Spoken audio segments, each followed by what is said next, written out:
Okay, so welcome to those in the public gallery and obviously those that are joining online to the Committee for Infrastructure today. For those that are in attendance in the public gallery, you can use your mobile phone devices through a Wi-Fi connection, and all devices should be muted. Password details are available on the gallery rails for anybody wanting to connect to the Assembly's Wi-Fi network. 3G, 4G and 5G should not be used, and no recordings or photographs are to be taken. Members are content will proceed through the agenda as follows. Apologies. Don't think there's a... No. Danny? Yeah. Okay. Declarations of interest. To remind members that they are obliged to declare any relevant financial or other interests which might reasonably be thought by others to influence their approach to the matter under consideration. Any members who have interest to declare in relation to today's business should do so now or when the particular matter arises in the meeting. So does any members have any items that they wish to declare an interest on? No? Okay. So item 3 is chairperson's business. At page 4 of the table pack, there's correspondence from the Renewable Energy Systems Limited seeking a meeting with myself as chairperson. I've received correspondence from RES seeking a meeting with me, obviously, to discuss their insights on how to unlock economic and renewable energy opportunities. This company employs 50 people locally and are based in Larne. And I'm obviously being invited in my capacity as chairperson. Therefore, I'm seeking agreement from the committee as to whether I would attend. Now, I just want to remind members that we do have requests to provide evidence to the committee that's also been received from Renewables NI and ABO Wind. So these have been added to the forward work programme for scheduling at a later date. So I'm minded that to give everybody a fair opportunity in that sector, that we schedule those meetings at the same time rather than myself go as chair and then duplicate the process. So if members are content with that, I'm seeking agreement that we write to RES, Renewables NI and ABO Wind to seek written evidence in the first instance with a view to scheduling oral evidence in the forward work programme. So are members content with that? Or, as I say, I'm happy to attend, but I think it would be better if we maybe do it in that format. So happy to take members' viewpoints on it. I'm happy that we'll give them all a chance. Yeah, sure, as you suggested. So happy to schedule it all at the one time, yeah? Okay, thank you. Okay, so item... The two companies again, or who, sorry? So we have Renewable Energy Systems Limited and we have Renewables NI and we've ABO Wind. So it's obviously up to them to contact us, and if other companies have not, so be it. It's up to individuals. Yeah, okay. Apple. Oh, sorry. Just so you know when you're meeting with. Oh, thank you. Apologies. Okay, so item 4 of the draft minutes. At page 7, draft minutes of the proceeding for the meeting on the 20th of March 2024. The seek agreement that members are content that the minutes are a true and accurate reflection of the meeting on the 20th of March 2024. And if so, I'll sign the minutes if you're content.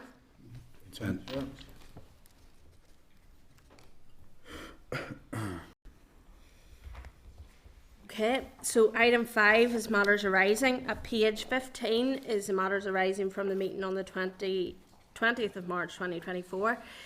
I ask members to note and if they have any issues they wish to raise arising from the meeting. And at page 20 there's the outstanding request for response, so asking members to note. Yeah. Okay, item 6 is the correspondence. At page 28 is the correspondence memo. There's a few items I want to draw to your attention. So at page 41 we have the correspondence from the Minister for Infrastructure responding to issues arising from the committee meeting on the 28th of March.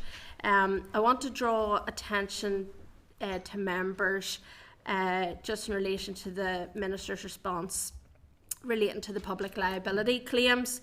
It might be useful if the committee were to also ask for the department to provide details of the nature and individual compensation payments of successful personal injury claims and for the figures of 2023-2024 financial year as soon as they become available, because I think this is part of this whole idea, you know, for paying out money for compensation, you know, surely that money could be used to fix some of the problems.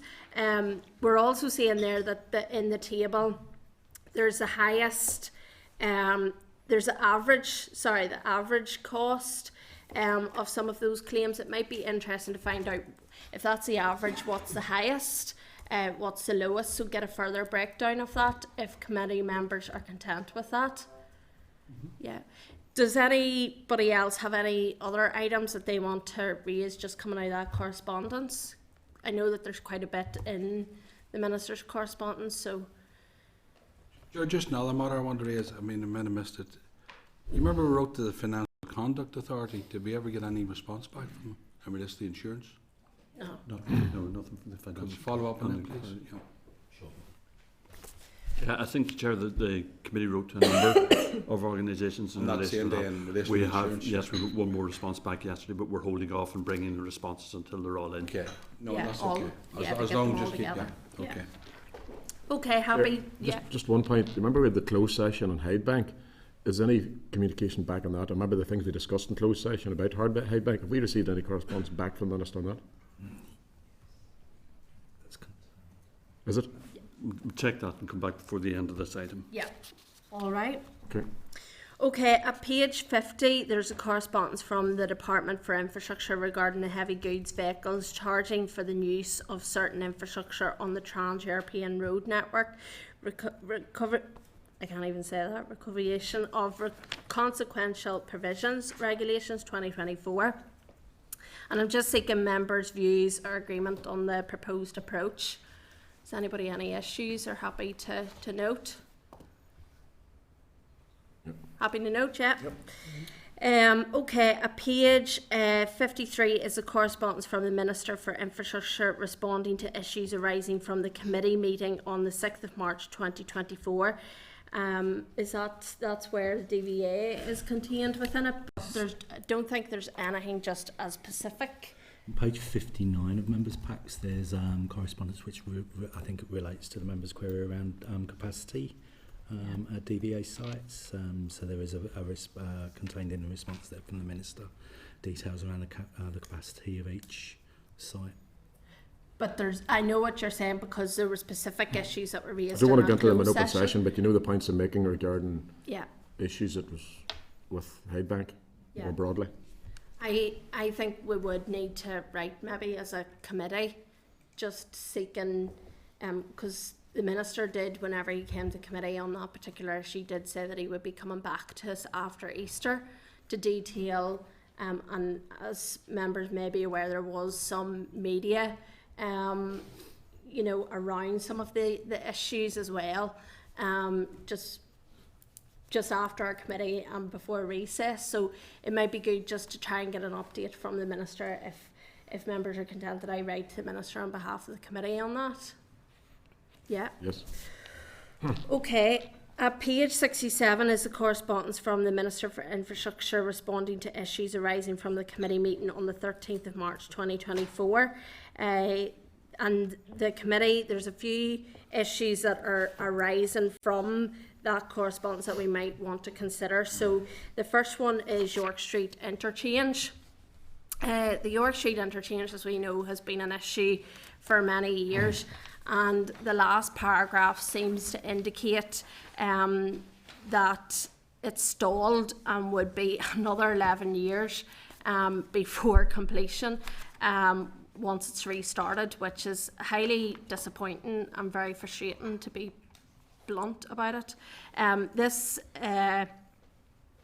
is going to be, as we all know today, travelling into Belfast. This is a huge issue. It's been on many different programme for government's priorities, one thing and another. I know even, you know, from a party political point of view, in terms of my own party, you know, confidence supply money was also sought out in relation to York Street interchange. So from my point of view, it's it's very, very frustrating. Does members want to come in relation to that part of the correspondence? I mean, I would like to see where the funding has went so far in relation to the development. Money has went there, get a proper breakdown in relation to the costs, and 11 years is crazy. So if members are content that we do that. Yep. The Reservoirs Act is also contained within that letter. This is part of the Minister's response that can be taken into account during item 10 on the implementation of the Rivers Act. We then have living with water. Members may wish to note that the Minister's response cast doubt on the future of Belfast Living with Water plan and the proposed Londonderry plan. He talks about the review of findings, so it'll be interesting to find out exactly when that will be. I know obviously with the utility regulator as well, and probably that will be in conjunction with his mid-term review, but it would be interesting to find out when the review findings will come. And also for me, the evidence that we've heard in the committee where they talked about progression of the projects, and there just seems to be a slight difference from what the tone of the letter seems to be suggesting in terms of Belfast Living with Water. So are members content that we take a look at that? Yes, ma'am. Okay. And then the Office for Rail and Roads, according to the Minister's response, the ORR has published guidance on regulations, and I think we might need to just seek a wee bit more information on this. Also, the ORR is reviewing TransLink's network statement. So as a committee, we might want to obtain more information from the department and the Office for Rail and Roads on the terms of reference, the nature and the time frame for the review. Are members content with that approach? Yeah. Okay, so I think that's everything. One other correspondence. Sorry. The issue of the Arts Council, remember the Green Road? Yeah, we're just coming on that. Yeah. So page 15 is correspondence from the Ards and North Down Borough Council. Advised members that the committee previously considered the policy proposal SL1 on the proposed abandonment of land located at Green Road, Conlig, which raised some concerns over whether the council were aware of a public petition when taking its decision not to acquire the land in question. As a result of the committee's intervention, the council is considering its options, and therefore, until a decision has been reached, it asks that the committee postpones any further decisions with regards to the abandonment. Members will wish to note that any decision to proceed with the abandonment is a matter for the department, and therefore I'm proposing that the committee writes to the department to request that the proposals do not progress until the council has determined its next steps. Sorry, Stephen. Yes, Chair, no, just I'm happy to second that proposal that Okay. you've made there. Yeah. Yeah. On that. Sure, just where are we in terms of the time framing and all of that? It still lays within the department. Obviously, it's the department's responsibility, but we still have time to do that, yeah? It's certainly still at SL1 stage. The So, okay. SR has not been laid, so No, that's okay. Okay, so I think we're in agreement then of that. So then item 7 now is the review and role and functions. Overview, not review, sorry. Overview of the role and functions of the Utility Regulator for Northern Ireland. At page 121 is the Clerk's memo, which is overview of the role and functions of the Utility Regulator for Northern Ireland. And at page 123 is written evidence, an overview of the role and functions of the Utility Regulator for Northern Ireland. So I just want to seek agreement that the evidence is recorded by Hansard for today's session, if all are happy. Yep.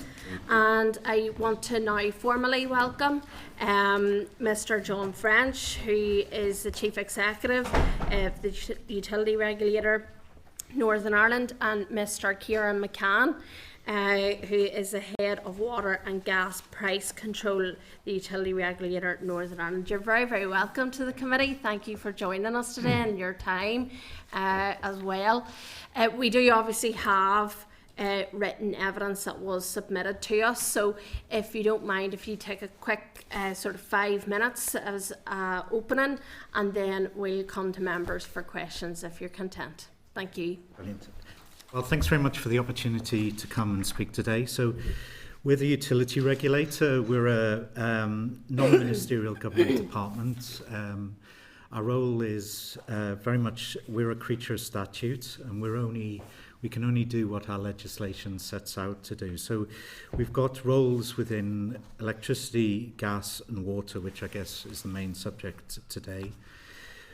Unlike normal government departments, we are not covered by the royal prerogative, so we cannot do anything that's outside that statutory remit. So our role in water and sewerage services is defined by the Water and Sewerage Service Order of 2006. And we provided in our letter a kind of more detailed outline of those functions. But our main statutory duties in water and sewerage are to protect the interests of consumers, to ensure that Northern Ireland Water can carry out its duties correctly across Northern Ireland, and ensure Northern Ireland Water can finance its functions correctly. We have to have special regard to those consumers who are disabled or chronically sick, those who are pensionable age, on low incomes and reside in rural areas. And our role in water is one that plays, there's a jigsaw of various stakeholders within water. So we have our role as the economic regulator, but there's other regulators within that looks at in terms of the Drinking Water Inspectorate, the Northern Ireland Environment Agency in terms of discharges into the aquatic environment, Northern Ireland Water itself, who provide water and sewerage services, the Consumer Council, who look after consumer complaints and consumer education around water, and the department. And the department very much has several roles within this. So it has the role of developing water policy, and we take that forward within the price control process and the social environmental guidance that follows from that. They've also got the role as in terms of being the funder of domestic water charges, as that's been decided that that's the funding mechanism. And then finally, they're the owner and shareholder of Northern Ireland Water. I think it's important to recognise their three roles within that: the policy role in terms of the funder of domestic water charges, and finally the role as owner and shareholder of Northern Ireland Water. And then just taking it forward, our role, we've got four main statutory roles within our function. We've got to do the price control, which you'll have heard about in terms of PC21, that sets out the expenditure Northern Ireland Water can undertake within that price control period, and then there's the mid-term review as part of that. We have a licensing role, so we make sure that Northern Ireland Water are the correct body to undertake water and sewerage services. We also look at enforcement and disputes and appeals. And I guess the price control process, we're a regulator. Most regulation came really after the Thatcher government. In the Thatcher government, it was in process of acting as a competition. So generally to monopoly type companies in energy, water, transport and that. And the price control acts as a kind of competition within that to try and make sure that the monopoly company is as effective as it can. So normal competition, Tesco's versus Sainsbury's, that's not there in the likes of a monopoly company like Northern Ireland Water. So we act as pseudo-competition. We benchmark everything that Northern Ireland Water does against other companies in England, Wales, Ireland, Scotland, and to make sure that consumers here in Northern Ireland get the most efficient price. So PC21 was very much looking to make sure, one, that Northern Ireland consumers were getting the most efficient and affordable element for the money that was being paid out for Northern Ireland Water, but also to make sure that there was the capital investment going forwards to meet especially the wastewater treatment deficit that was occurring in Northern Ireland. So that's what we did in terms of there was and that looks forward for the next 6 years in terms of PC21, and currently we're looking at the mid-term review to make sure that the figures that we projected out in 2021 are up to date. They take account of inflation and Northern Ireland Water themselves then submit greater detail around the projects that were going to occur towards the end of that price control. So that's in terms of the midterm review that's ongoing at the moment. But obviously we find ourselves in a difficult situation with the lack of funding that's there from at the moment from DFI to achieve the PC21 goals. But that's kind of just a quick canter through of where we are. That's super. Thank you very much. Much appreciated. This week in the Chamber, you'll be very aware that we obviously had a debate around how Northern Ireland Water would be funded going forward, and there was a look at obviously bringing an options paper with the inclusion of looking at mutualisation. Now there seems to be a bit of differing opinions about what mutualisation would look like, and certainly looking at the different models that are elsewhere in the rest of the UK. So will mutualisation lead to water charges for homes in Northern Ireland, or what, in your view, does mutualisation look like for if it was here in Northern Ireland for Northern Ireland Water?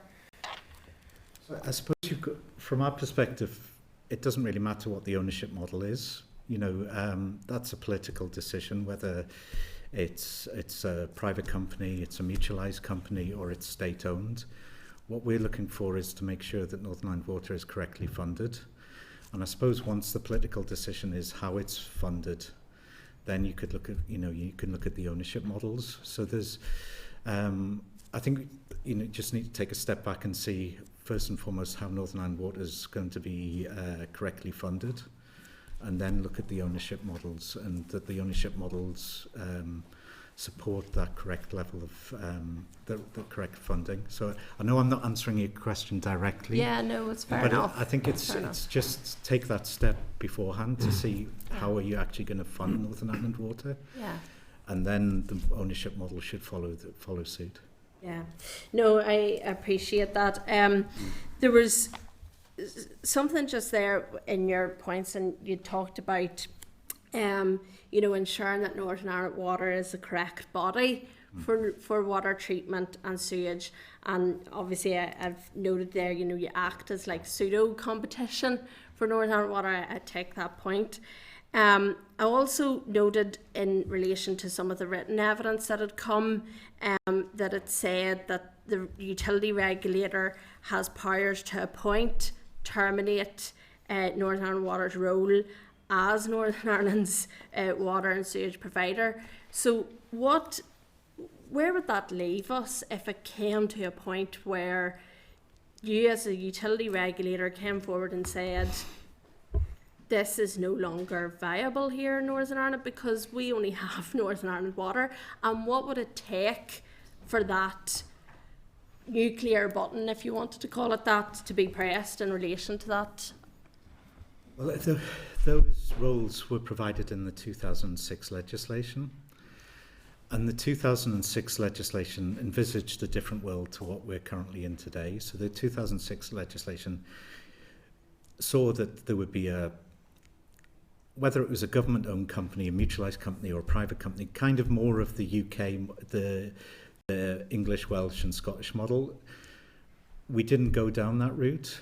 So a regulator provides licenses for a company to operate. So we do that in electricity, gas and water. But you've seen that in GB, there's issues around Thames Water at the moment, whether they can fund and the option that's Ofwat, our opposite number in GB, will have to decide is Thames Water financeable in terms of its shareholders.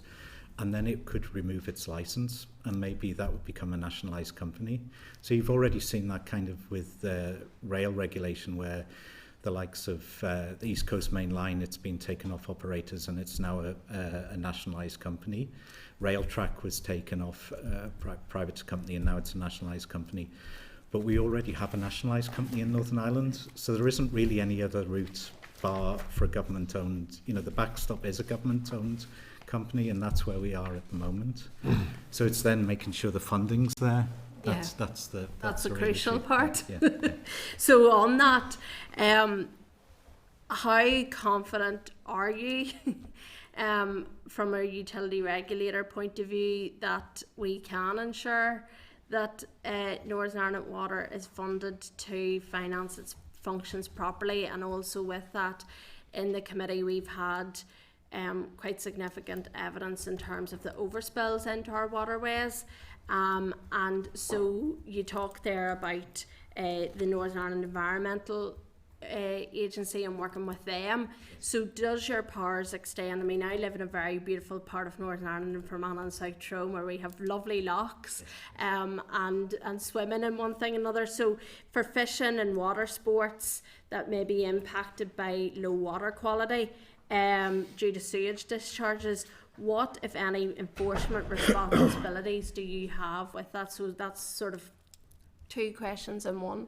We have it in our legislation, but there's no point duplicating the. So on an issue like that, the Environment Agency would take the lead and undertake that enforcement activity. So it's kind of working in partnership.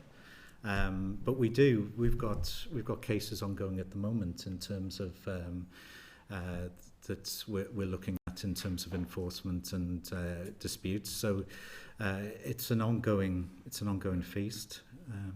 Are those cases in relation to low water quality then, in terms of swimming, fishing, water sports, or is that domestic? As there are in connections to the wastewater at the moment. Okay. The couple that we have at the moment. Yeah. So these are disputes. Okay. Yeah. So developer-led, for example, you hear quite often. Okay, and just lastly for me, before I come to members here, in the written evidence, there's correspondence which is from December 2023, which there was some lines and it concerned me a wee bit, because it stated in it that the utility regulator is aware that there's ongoing judicial review between Northern Ireland Water and the department, and it states, while we do not know the full legal details of the case, we have been named as a notice party. I was just wondering, can you detail anything further to that? Is there any further details? Because a judicial review between NI Water and the department would be quite worrying. I think that was current when that letter was written in the 20th of December, but obviously I think things have moved on, and that potential legal action has gone away. Okay, so it's not on the table now. It's not ongoing at the moment. Okay. Yeah. Okay, members, I'm going to move to the Deputy Chair. Thanks, Chair. John, Kieran, good to see you again. Thanks very much for coming. My first one's just following on from the Chair's points around Northern Ireland Water. Obviously, one of the statutory obligations you have is to ensure Northern Ireland Water can finance its proper functions. That's outlined in that. I'm just wondering what your concerns are about the long-term impacts of the year after year underfunding on the network, and how going forward that impacts on the proper functions being delivered. Well, it's clearly, PC21 was meant to be a step change up in terms of, especially on wastewater. Yeah. And it was, we probably need 3 additional price controls at that higher level to achieve where Northern Ireland essentially needs to be on wastewater treatment. There's a historic backlog that Northern Ireland Water and the water service prior to that haven't been funded correctly, mainly on wastewater. So what PC21 was that step change up. There was always the funding there for clean water. There was always the funding there for maintenance, but it was more that wastewater treatment to bring that up to the correct levels. And that's based on the Department for Infrastructure's own guidance in terms of their social and environmental guidance. So they set, going back to those 3 roles that I was setting out that the department have, they set the guidance. Northern Ireland Water then have to come up with a business plan to see how they meet the guidance. Then it's our role to make sure that's done effectively and efficiently. If there's not going to be the funding there, the capital funding there available going forwards, they're simply not going to be able to meet the standards and the capacity that's needed on the wastewater system. So the audit office did you'll have seen their report that they published last month. We would agree with that. It's very clear that developments across Northern Ireland won't be able to take place because on the wastewater treatment side, there isn't the infrastructure there, and it needs that funding. So there is a gap there. There's obviously a debate going on about water charges and associated things. The reality is that people are already paying for their water through their rates bills. So do you think that there should be an allocation, or would it be helpful to have an allocation within domestic rate bills specifically set aside within the current billing process that would be allocated to NI Water to assist with the funding? I'm going to dodge that politically. Simply, it comes down, we don't care. Where it comes from. Where it comes from, it just needs to be funded. Northern Ireland's very clear in terms of, the department's very clear in what they want in terms of policy, in terms of the social environmental guidance. If that is to be achieved, we believe it needs that funding, and that's not there with the current funding model. Okay, Chair. One more. I'm going to pivot across now to one of the other areas that you cover. Obviously, that you're in charge of, involved with the price controls with electricity, gas, as well as the water. Northern Ireland has an insatiable appetite for home heating oil, but it's not regulated by your department. I personally think that it should be, particularly with the rising costs, and also the fact that many people who are affected by the cost of living are actually buying by the barrel from other areas, which is even more expensive, similar to bottled gas, because they're not able to afford direct debits or monthly massive outgoings, so they're paying even more per unit for that. Do you believe, like I do, that should come in with your purview and be under the control of the utility regulator? Or are you going to? Again, we're a creature stat. If it's in the statute, we'll do it. Yes, it does. Would it be beneficial to the people out there to have the same controls on those products as are on the rest of the products? 60 to 70% of people use heating oil. There's a lot of support and a lot of regulation around the gas market, which is 20 to 30%. Customers that aren't on the gas don't have the protection, the consumer protection that regulation brings. So, if that was something the department or the assembly was to bring forward, we could, we're getting powers around heat networks. Yes. We could look at. I'll maybe put it another way to finish, because I don't want to tie into what you should and shouldn't be doing. Would consumers be better off and better protected if home heating oil and bottled gas and bottled oil was within your remit? We'd hope so. We would hope so with electricity and gas. But regulation. There's many stages of regulation. You don't need to jump full economic regulation. You could look at standards, and you could look at how you could protect vulnerable consumers more. So there's codes of practice, and there's different things that can be brought in before you go to full hog economic regulation. So there's, but yeah, we believe that consumers in Northern Ireland and electricity, water, and gas are protected well. We brought in vulnerability codes of practice and various things. So yeah, I would hope so. Yes, I would agree. Thank you. Thanks, Chair. Cahill. Thank you, Chair, and you're very welcome. And a very interesting subject, especially after the debate in the Chamber the other day. I just want to try and tease it out a wee bit more, John, because you see, it's a fair assumption that NIW, they know all their assets, they know their estate and everything else. So PC21 was to go after the wastewater, right or wrong, okay? So you say here that your role is it's about a fair price for consumers. How do you marry that up? I mean, can you tell us, on the original business case, it went in and they applied for what, 2.5 was it? And then, or whatever it was, right? Say whatever the business case was, and you then come to a decision about, and how do you marry all that up in terms of a fair price for consumers? How do you come up with that figure? Or how does NIW come up with, when they're presenting their business case, how do they go about that? Well, that's, and Kieran might want to add to this, but that, in terms of, he's close to the coalface, but that's the discussion that you would have with the likes of the Consumer Council, the likes of, in terms of the stakeholder group. But it's also spreading that cost out across the life of the asset. So it's you're not paying it all on day one, you're spreading it out. So there's that element as well. But I don't know, Kieran, if you... Yeah, I mean, so there's a number of different rules. I mean, you're talking about the efficiency. I suppose one of the big sort of valuable aspects that we add is an independent, objective, sort of economic, regulatory sort of view, which maybe some of the other regulators aren't, they don't have. So we look at efficiency, for example, to get prices down. So one of the big achievements was ensuring that NI Water had reduced the efficiency gap from 49% in 2010, one of the earlier price controls for operating costs, right down to 6% to catch up with comparators who we've benchmarked against in GB. So that's an example of where we've scrutinised the costs and made sure they've come down over time from it was around 300 million per annum for those operating costs 2010. No, appreciate it, and asked in the context but a good debate in the chamber the other day. We've good drinking quality water here, right?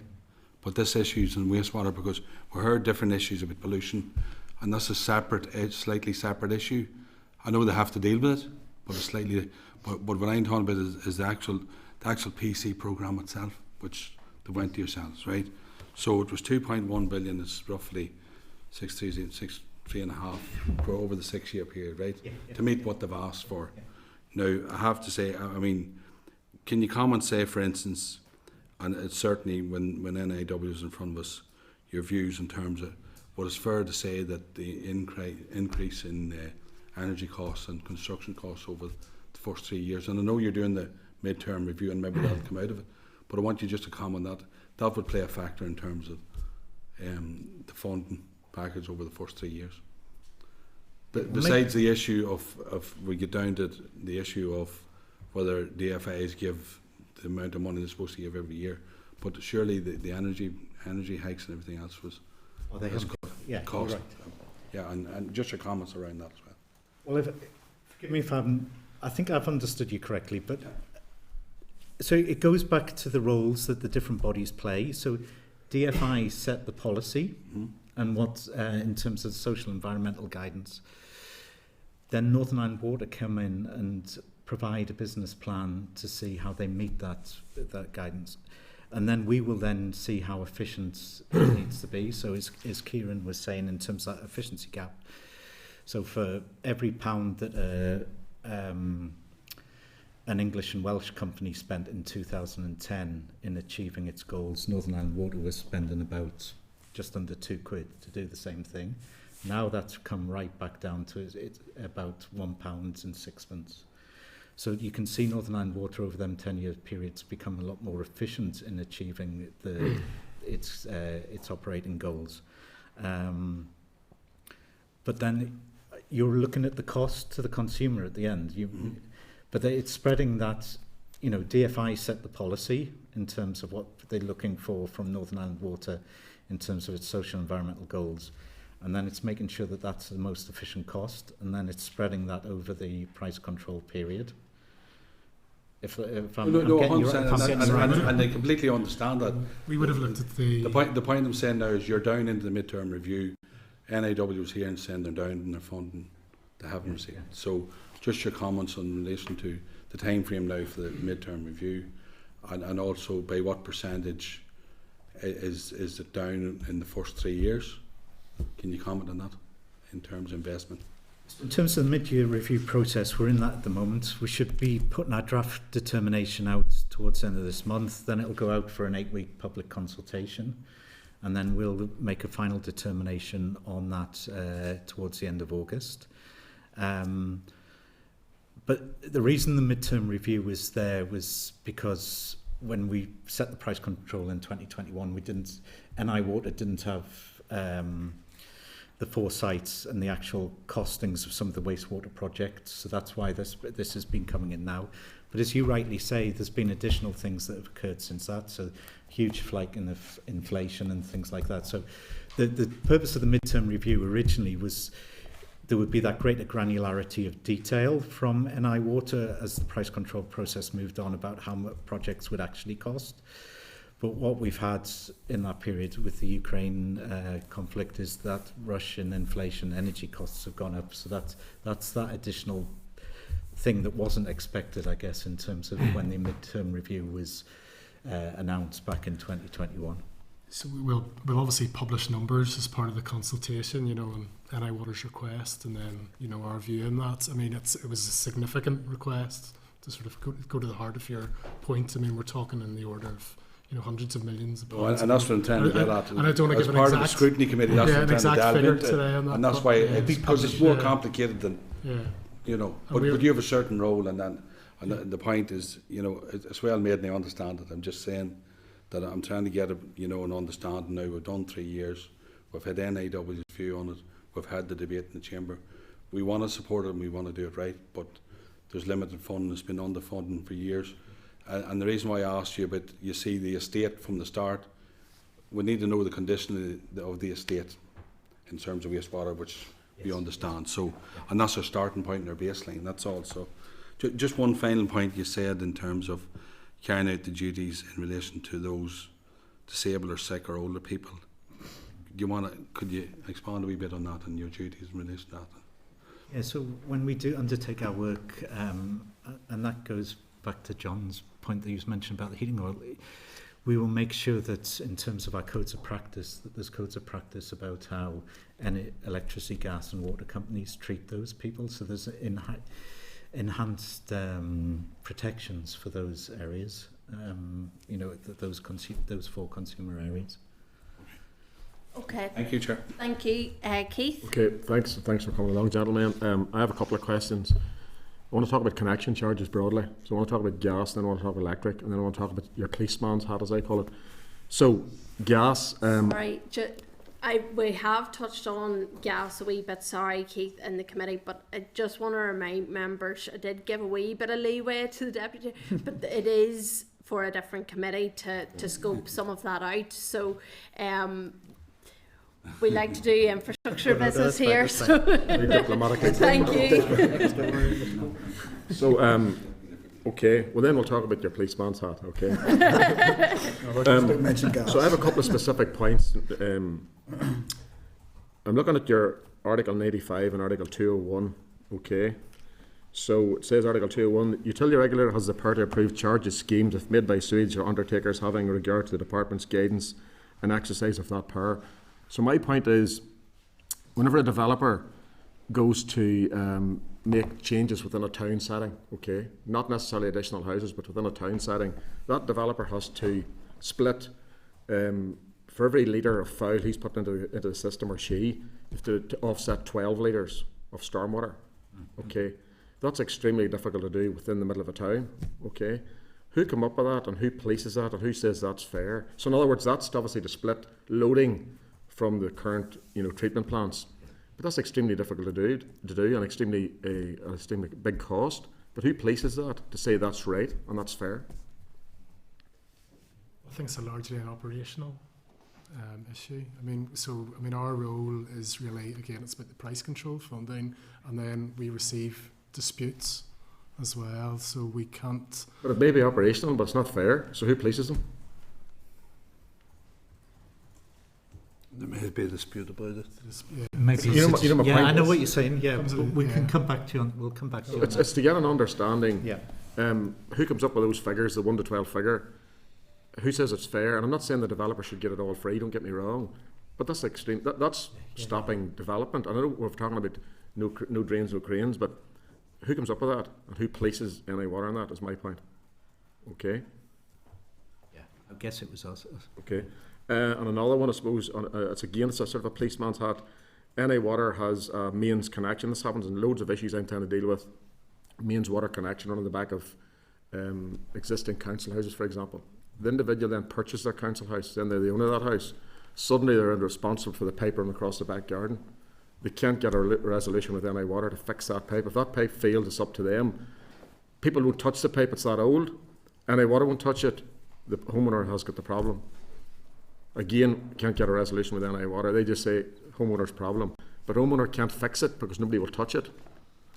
So it's a resolution issue I can't get to the bottom of. So my concern is who polices that with NI Water.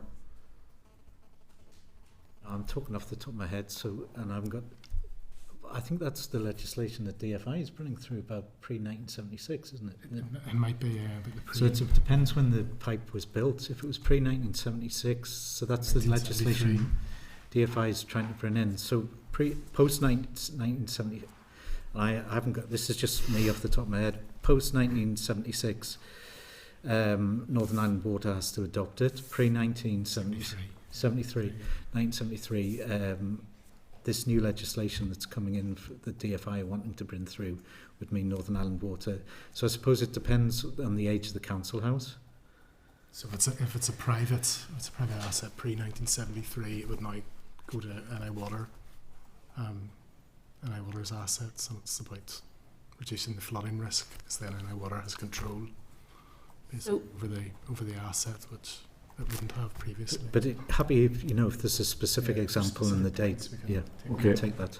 Just to come in and on the back of that point, the 24th of April, NI Water are coming to the committee in relation to the water flooding bill, so it may be something that we can also pick up with them to see about how that correlates with policing, etc. Keith, Okay, sorry. and last point then, under your actual functions, you use 1, 2, 3, 4 in this document, and under enforcement, Yes. give me an example of what enforcement means, and examples of what enforcement you've had to take out against some of those organisations.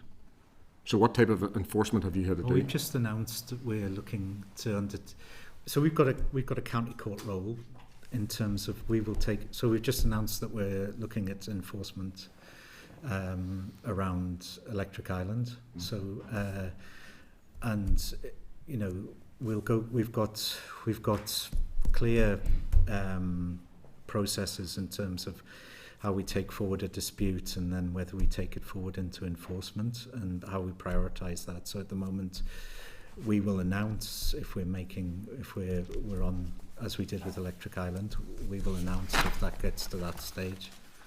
But it's kind of it's a judicial process, so I can't remember off the top of my head how many ones we've done in the past, but that is what that's ultimately we can find a company up to 10% of turnover. And then finally, you see with respect to Lough Neagh and the broader argument of pollution, very broadly, agriculture is getting a finger pointed at them, but there's lots of fingers need to be pointed elsewhere, in my opinion. I've asked a series of questions of NI Water with respect to what's your discharge consent levels, what's your flow rates, and minimum flow, maximum flow, heavy rainflow, but there's no figures.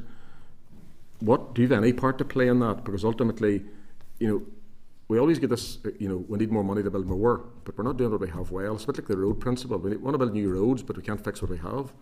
So what's your opinion on what we currently have and the pollution that effect it's having? And what do you have any role in that?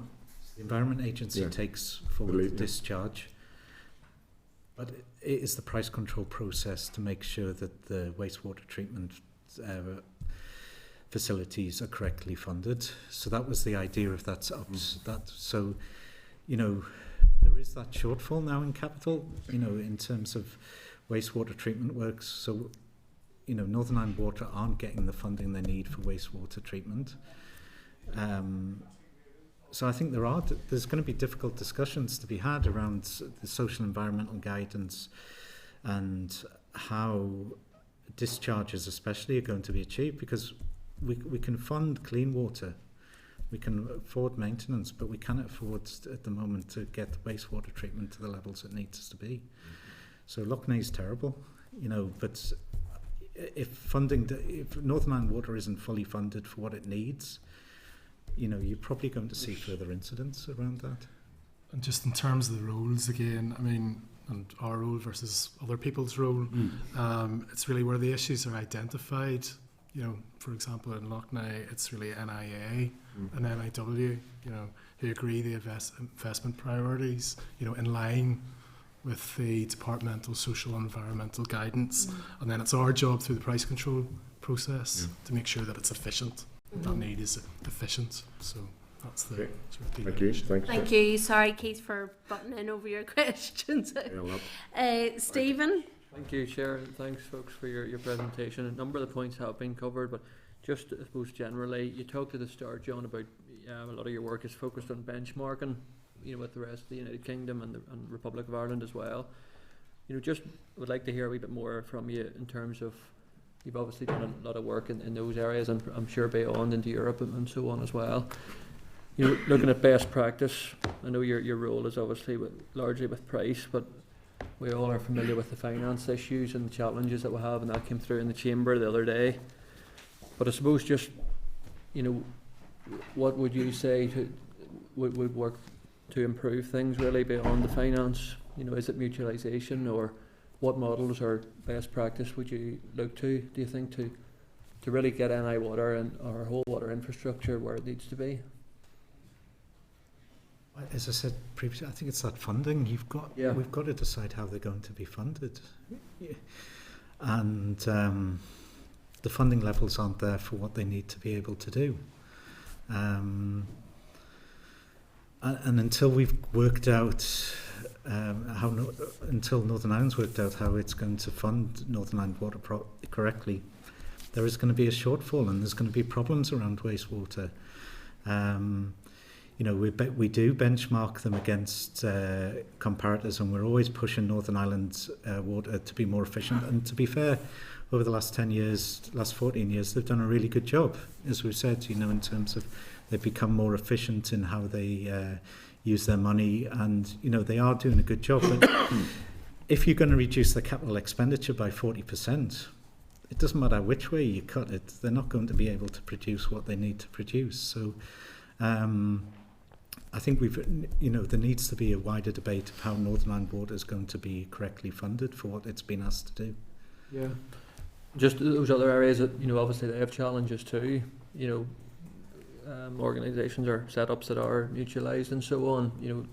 Have you any, from your experience, do you, any recommendations, I suppose, without putting you on the spot, but just even in a general Northern sense? Ireland's got a good example of a mutualised company with Mutual Energy. The interconnectors between Scotland and Northern Ireland are mutualised, so any profit that's made in that goes back to consumers. Yeah. But the alternative is if they make a loss, consumers have to pay. So it is owned by consumers. So there are positive examples of that, but still, to me, that's step two.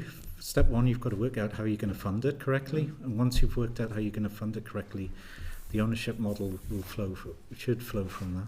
Yeah. Okay. Thanks, John. Thanks, Chair. Those, whether you can answer this, but I suppose it's a personal question in relation to, are you frustrated as a utility regulator whenever you're looking at the midterm review and it's like a back and forth, in terms of this is the money it needs, but the department are saying we don't have the money, and then it's a vicious circle?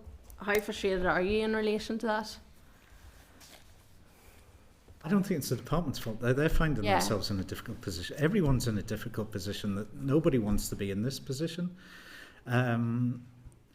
This has been going on for a long time. If you look back at the reports back in 2007, the water service was underfunded then.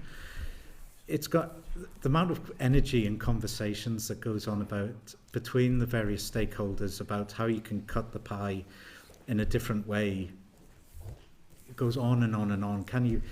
But essentially, the capital spending is 40% less than what it needs to be, to achieve the wastewater targets. And it doesn't matter how you cut that. There's a huge shortfall there that needs to be funded, and it's working out how that 40%, how you allow Northern Ireland Water the ability to efficiently and effectively fund its operations, and that 40% is a huge difference.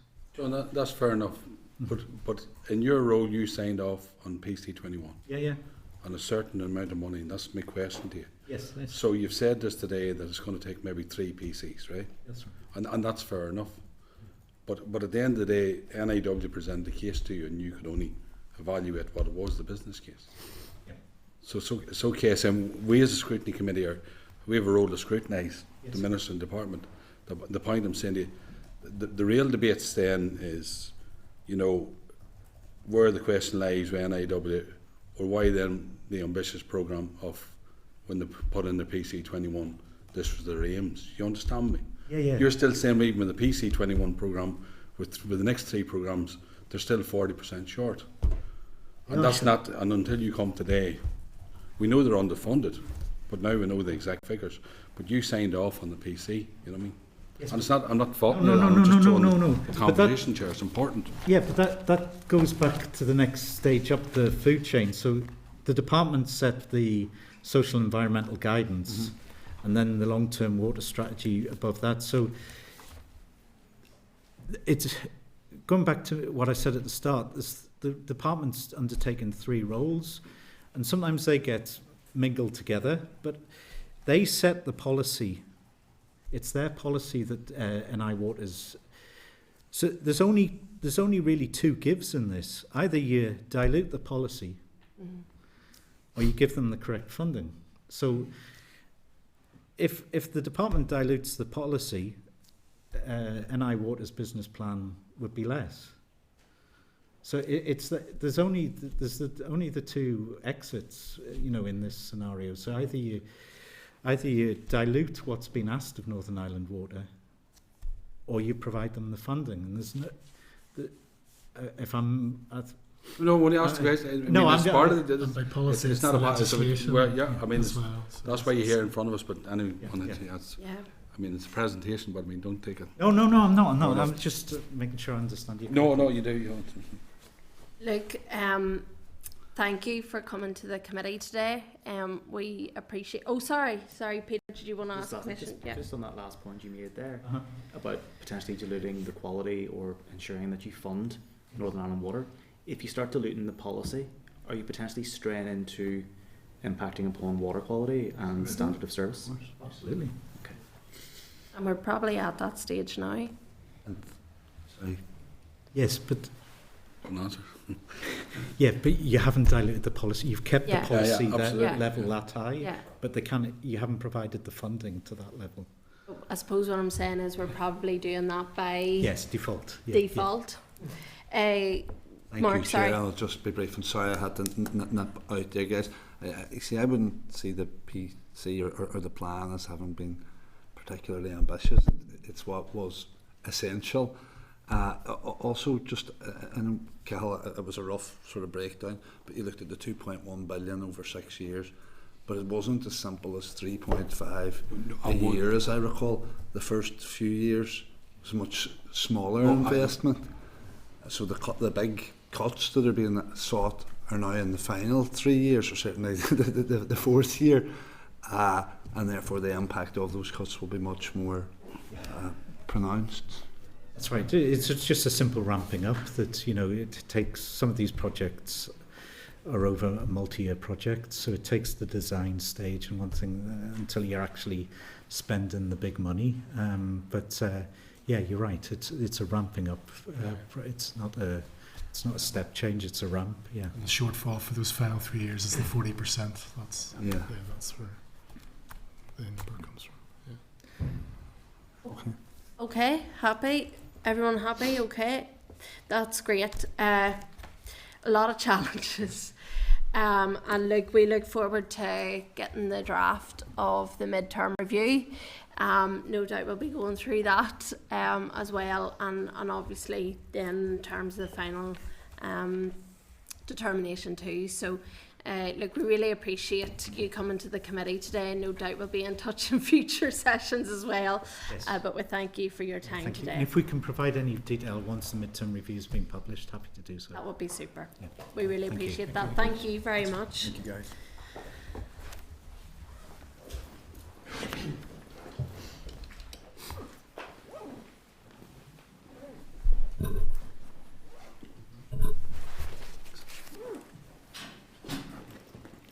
Okay, members. That was clear. Thank you. Okay, members, there was just obviously Keith, you had obviously talked about the policing there of those pipes. That's a very important issue. So we'll take a note of that to raise that whenever It NI can get a Water bit is back. confusing with respect to Yeah. utility regulator's role. You think the regulator, you think that means the policeman of everything, which is not the case. Yeah. But there's issues there that nobody seems to be saying any water. No, you should be sorting that out. Yeah. And So- people just left hanging. The public. We'll keep a note of that as well to maybe get, if And as well, I'm sure you'll have it in your head too whenever they come back. But Yes, Chair, I've a note to say that the Utility Regulator undertook to come back, so we'll contact the Utility Regulator about coming back. And also in relation to Northern Ireland Water, when we do a Clerk's memo for that evidence session, we'll include a reference to that to remind members. So that's the 1 to 12 ratio and the combined water connection at the back of houses. That's the main 2 points. Happy enough? Everybody okay? Yeah? Okay, so we're now going to move on to item 8, which is issues affecting the taxi sector. We have representatives from the taxi sector today joining us at committee. Page 141 is issues affecting the taxi sector. Licensed Taxi Operators Association, the written evidence is there. And at tabled page 6, table papers page 6 is a clerk's memo, issues affecting the taxi sector, Licensed Taxi Operators Association. And again, at page 8 of your table pack, you'll see attachment 3 is the Taxi Operator Advance Notice advising of change to licensing regulations re Uber judgment. Again, I'm just going to seek agreement from the committee that evidence is recorded by Hansard. Are all members happy? So thank you. Welcome to the Committee for Infrastructure today. You're very welcome to join us. We have Mr. Stephen Anton, who's Communications Manager of Phonocab. We have Mrs. Kathy Malley, Proprietor of Clanree Taxis, and Mr. Jerry Lennon, Chief Executive of Visit Belfast. You're very, very welcome to our committee today. We're looking forward to hearing from you. We do obviously have some information from yourselves, so I am asking just to keep your remarks brief, a few short 5 minutes, and then we'll come to members' questions if you're content. So I'll let you take it away. Thank you, Chair. Thank you, members of the committee. Thank you for having us along today, and thank you for the announcement. Yes, I do work for Phonocab, but I'm here today in my capacity to speak on behalf of the Licensed Taxis Operators Association. We are a group of large, mostly private hire taxi operators in Northern Ireland, and I'm speaking on behalf of the association because the issues affect all of us. I'm joined by Kathy Malley from Clanree, as you say, in Uri, and Jerry Lennon from Visit Belfast. And I'll let both Kathy and Jerry give a little bit of an introduction as to why they're here. Okay, my name's Kathy Malley and I work with Clanree Taxis in Uri. It's a family-run business for over 25 years, and I'm here to represent taxi companies outside of Belfast because a lot of the issues that affect Belfast obviously affect us, and sometimes actually on a higher level than they maybe affect the Belfast taxis. So if there's any questions or anything at the end, I'm very willing to answer them from the rural perspective. Thank you, Steve. Thank you, Chair and committee members, for the opportunity to speak with you today. I might take a wee bit longer to explain why Visit Belfast are here, because it may not be exactly 100% clear about these wide range of issues with the taxi thing. So Visit Belfast is DMO, a destination marketing organisation. It's a public-private sector partnership between Belfast City Council and 500 businesses that are every aspect of the visitor experience. We're supported by Invest Northern Ireland, TNI, Department for Communities, and 2 other local authorities, Ards North Down and Lisburn City and Castlereagh. Our role is to drive visitor numbers and visitor spend to the city region. That means city breaks, conferences and cruise ships. And in September 2021, our board had occasion to write to the then Minister stating that we had some concerns that possibly as we were coming out of COVID, that tourism was going to outstrip demand in terms of taxi services. So the 2 areas that we're interested in here is the amount of taxi services available, but also the accessible taxi services.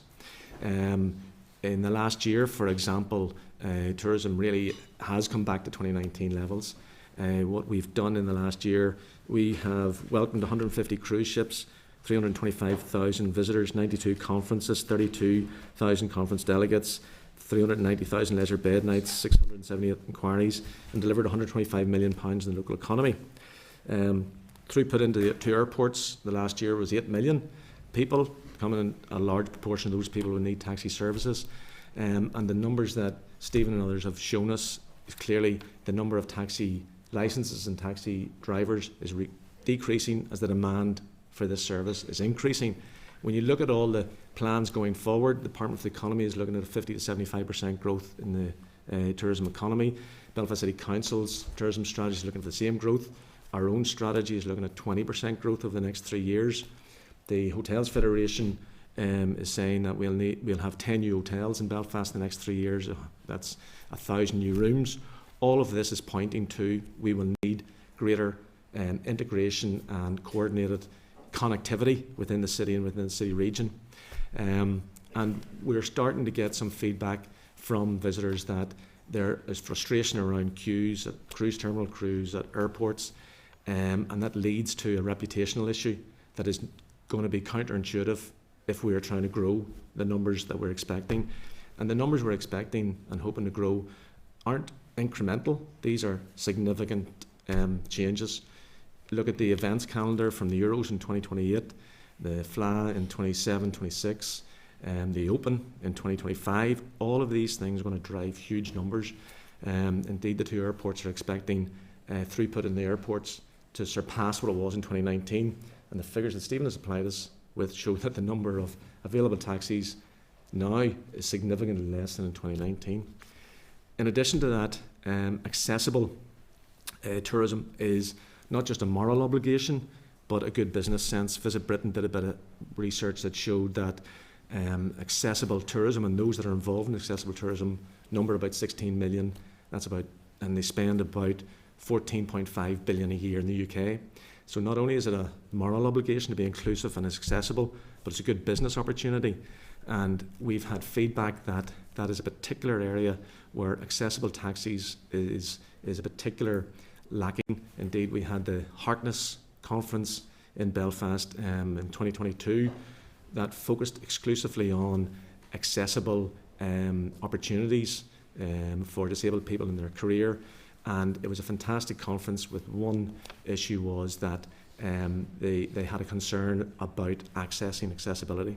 So those are two areas that we're interested in. In conclusion, Chair, what we would say in Visit Belfast perspective is that we would just ask that whatever the Department for Infrastructure do going forward, they factor in the visitor economy because it's so important for our economy, it's so important for our social well-being.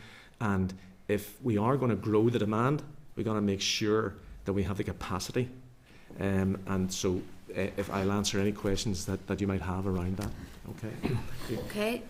Okay. Chair, my presentation was a little longer than the 5 minutes, but thankfully Jerry has taken some of that out of it. You do have, no, it's appreciated. The briefing notes that are provided, some of these are quite complicated issues, so they do need a little bit of explanation, so I do hope you'll indulge me if we're on a little bit over the 5 minutes.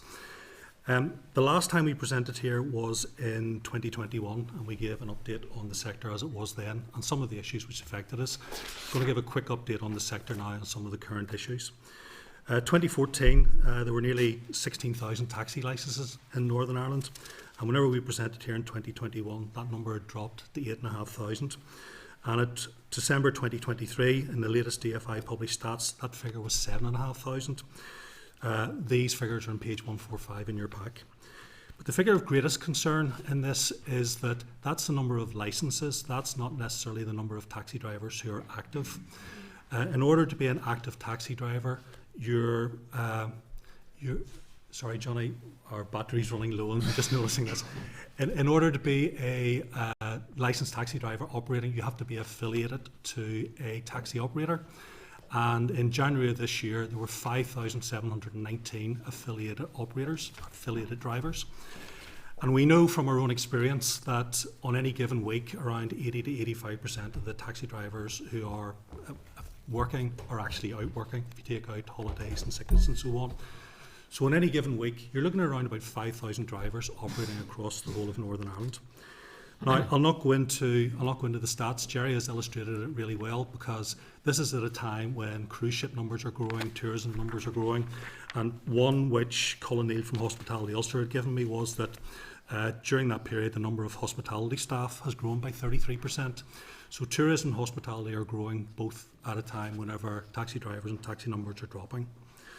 In 2021, we had 4 main asks of the committee: support for drivers during COVID, an increase to the maximum taxi tariff, a review of taxi licensing, driver taxi licensing requirements to help increase taxi numbers, and a review of the Class C taxi classifications, primarily to protect passenger safety and adherence to regulations. We are grateful to the committee for providing some financial support for drivers during COVID and for the Minister and officials in delivering an increase to the maximum taxi tariff in October 23.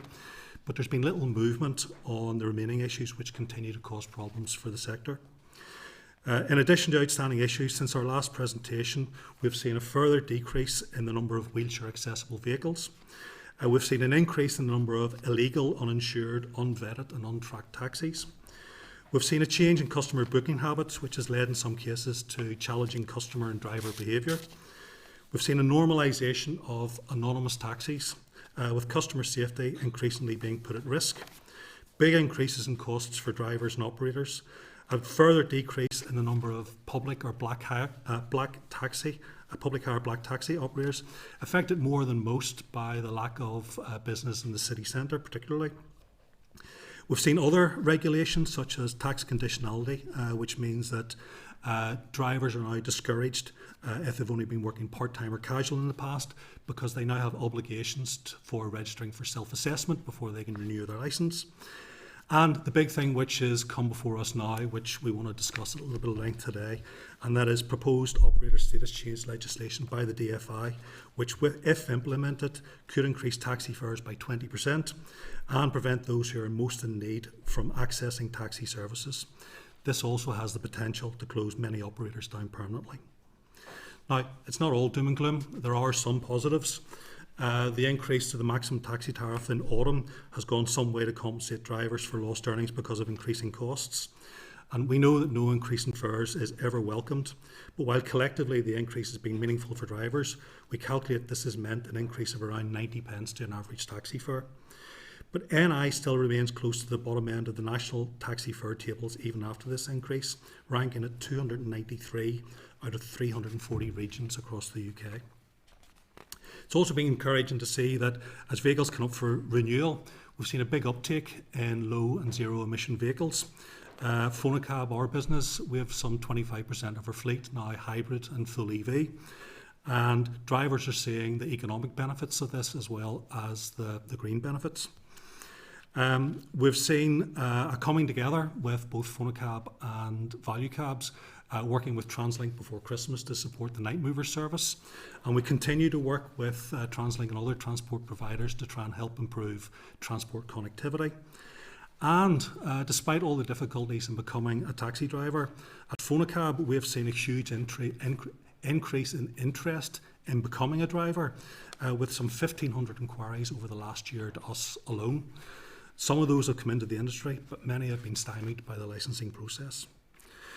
So the help we're looking for today, we have a couple of specific issues. The first one is around the DFI's proposal to change the taxi operators licensing regulations, Northern Ireland 2012, following the outcome of a number of court rulings in England and Wales. On paper, this looks like a simple thing. On paper, this looks as if what we're going to do is we're going to change the status of a taxi operator from agent to principal. Now, in one line in legislation, it probably doesn't look like an awful lot, but taken in context with other legislation which is in place from HMRC, it can have huge implications. What this will basically mean is, if this change takes place, taxi operators or drivers who have total annual fares, now that's not profit, total annual fares of 90,000 or above will have to charge VAT on all bookings. Now, to put that into context, a taxi operator who has as little as 2 drivers, each lifting fares of say £900 per week, that's your £90,000 turnover. That is your threshold for VAT already met. So any taxi operator with 2 drivers or above will automatically be pulled into this, and that's the majority of operators in Northern Ireland. However, we're also seeing then that those operators who operate a driver on their own licence, they're likely to be affected by this as well, because assuming this principal status, means that HMRC, who are already looking at other avenues such as they're investigating mileage, which is put through app platforms and booking platforms, it opens them to more scrutiny, let's just say. Now, scrutiny is not a bad thing, and everyone has to pay their way. But the problem is that many of the small operators and many of the small drivers do not have the administration capability to be able to handle the returns and tax returns and VAT returns that we're talking about here. And as well as putting the price up, it has the potential to put a lot of these smaller operators and drivers off the road. Now, there's a couple of other things in with that as well. Price goes up by 20%, that's bad enough. But the two other issues are that as operators, we're relying on drivers to collect this VAT so we can remit it back to HMRC. If we can't be sure of what the driver has lifted, perhaps because of a failed journey or a no-show or something like that, the only way we can guarantee we get the money that HMRC is expecting to collect from us is we stop cash journeys altogether and we only accept credit and debit card. And in doing that, you disenfranchise some of the poorer members of society because they don't have access to those banking facilities. Now, for those of you who try and buy anything on the internet these days, you have layers of security you have to go through whenever you're using a credit card. So, for example, if we can only take credit card payments, then it might not be possible to take telephone bookings anymore. It might be that bookings are only possible on an app or a web platform. So as well as putting the price up potentially by 20%, this change of legislation also has the potential to rule out anybody who only has the cash option and then take other those people such as the elderly, those who are not tech savvy, those who are perhaps blind or disabled who can't use a web platform, stops them from using taxis as well. I've already mentioned the fact that the cost for adapting to these new systems will be prohibitive for many. And the procedures will undoubtedly cause more to close, making local admin and call centre staff redundant and causing a further reduction in the number of drivers. The fact of the matter is that should the legislation be approved, the industry will adapt and the larger operators will survive. They will collect the VAT as directed and pass on to HMRC with the additional cost for doing so. But there will be hugely increased costs for the public, those who are able to still get a taxi, and increased costs in administration for operators. But there'll be no additional revenue coming into Northern Ireland. Every penny will go back to Treasury. We understand that this proposed change is subject to negative resolution, and we ask for the committee's support in rejecting it outright. The second point we wanted to raise today, and if I can draw your attention to the pictures on the screen, hopefully it'll break up a little my monotone. What you're looking at on the screen is a Lexus ES300. This is a £50,000 car, and it's one that we had difficulty PSVing as a Class A vehicle. The reason why we had difficulty passing it as Class A vehicle was because the seat padding was too thick in the back seat, and there was some discussion over the application of the regulations for PSV for this type of vehicle. Enter for the next slide. This is a Toyota RAV4. Now you'll see more of these and more vehicles of this type on the roads in Northern Ireland. This is similar in shape and style to a Hyundai Tucson. Now that means nothing, but the Hyundai Tucson has been the biggest selling car in Northern Ireland for the last 3 years, and it's indicative of how style and shape and models of cars have changed over the last 3 years. In order to get this vehicle passed as a Class A taxi, we had to fit side steps to it, which you can see on the vehicle as they are. Now, those are the rules, and we have adhered to the rules by fitting those steps. Photo 3. You're either going to love that colour or you're going to hate it. You're not going to miss it. We've seen it, Nate. This is a Skoda Enyaq. Now, in this trim, this is a £52,000 car. It should be every taxi, every regulator's dream. It's a full EV, no emissions, no issues in terms of noise, pollution, all the rest of it. This failed Class A PSV because it was 5mm too tall at the front and 10mm too tall at the back. So we were sent off and told to fit steps to it, and the photo on the left shows the steps that we fitted, which are for that manufacturer, they're type approved. And then it failed PSV for a Class A vehicle again because the steps weren't visible enough. So we then had to apply the hazard tape to it on the right, and it then passed Class A PSV. Now, these are all premium vehicles. These are all ideal taxis, hybrids or full EVs. These are perfect for what we need on our roads these days, but we had difficulty passing them as Class A vehicles. This is a 2017 1.2 litre, two-door Volkswagen Polo. There's no sign on it, there's no meter in it. The only thing that we did to this vehicle was to put a fire extinguisher in the boot, and it passed straight away as a Class C taxi. This is now a registered taxi, and this is what Class C is enabling on our roads. Now, we have done this just to make a point that if you're going to regulate the industry should all be regulated under the same terms. Class C vehicles like this, we can't understand how a two-door vehicle can be allowed to pass as a taxi. How anybody can get out of the back of that if they're elderly, if they're in an accident, if they're infirm, we don't understand. And the problem with this as well is that it just looks like a normal car. There's no sign, there's no meter on it, there's nothing to indicate that that is a taxi. Now, this is what we talk about whenever we talk about taxi anonymity. And the problem with an anonymous car like that is, first of all, people don't know they're getting into a taxi. And the second thing is that it makes illegal taxis credible. You come out of a pub at night and there's a guy standing there outside the National or whatever and says, "Are you looking for a taxi, mate?" Why would you know that's any different from any else? Whenever we were here in Sorry, Stephen, I'm really, this is really good information for us as a committee, but I am conscious that there's members who will want to ask a number of questions in relation to this, and we do have other items of business today as well. So I'm sorry, well, Jerry covered most of it. Sorry for going through. I thought we had a slot of an hour. Sorry? I thought we had a slot of an hour. Yes, but that also includes members' questions as a result of that. We'll have plenty. Don't worry, I'm nearly there. Yeah. I'm nearly there. Whenever we were here in 2021, we said that if these taxis were allowed to continue, someone was going to get raped or mugged, and that has happened. You'll have read the story in Derry at Christmas of a woman who came out and got into what she thought was a taxi, and it was all over the news, and it was a rape case which is still outstanding. This is what we are trying to prevent by closing the loophole on Class C legislation. The three other points we've touched on before. Point one is that it's still too difficult, too convoluted, too expensive to become a taxi driver.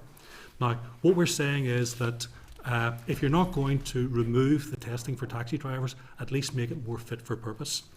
If you can have a provisional license for an HGV driver or a bus driver, why can't we have a provisional license for taxi drivers?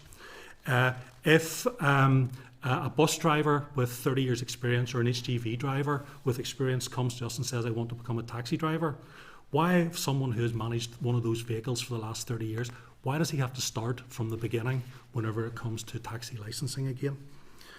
So we need to look at a fresh approach at taxi licensing. In order to get more drivers on the road, something has to change. I'll give you a daft example. To do your theory test, you have to pass 4 different sections on the theory test. If you fail one of those sections, it doesn't matter if you've had full marks in the other 3, you still have to sit the full test again.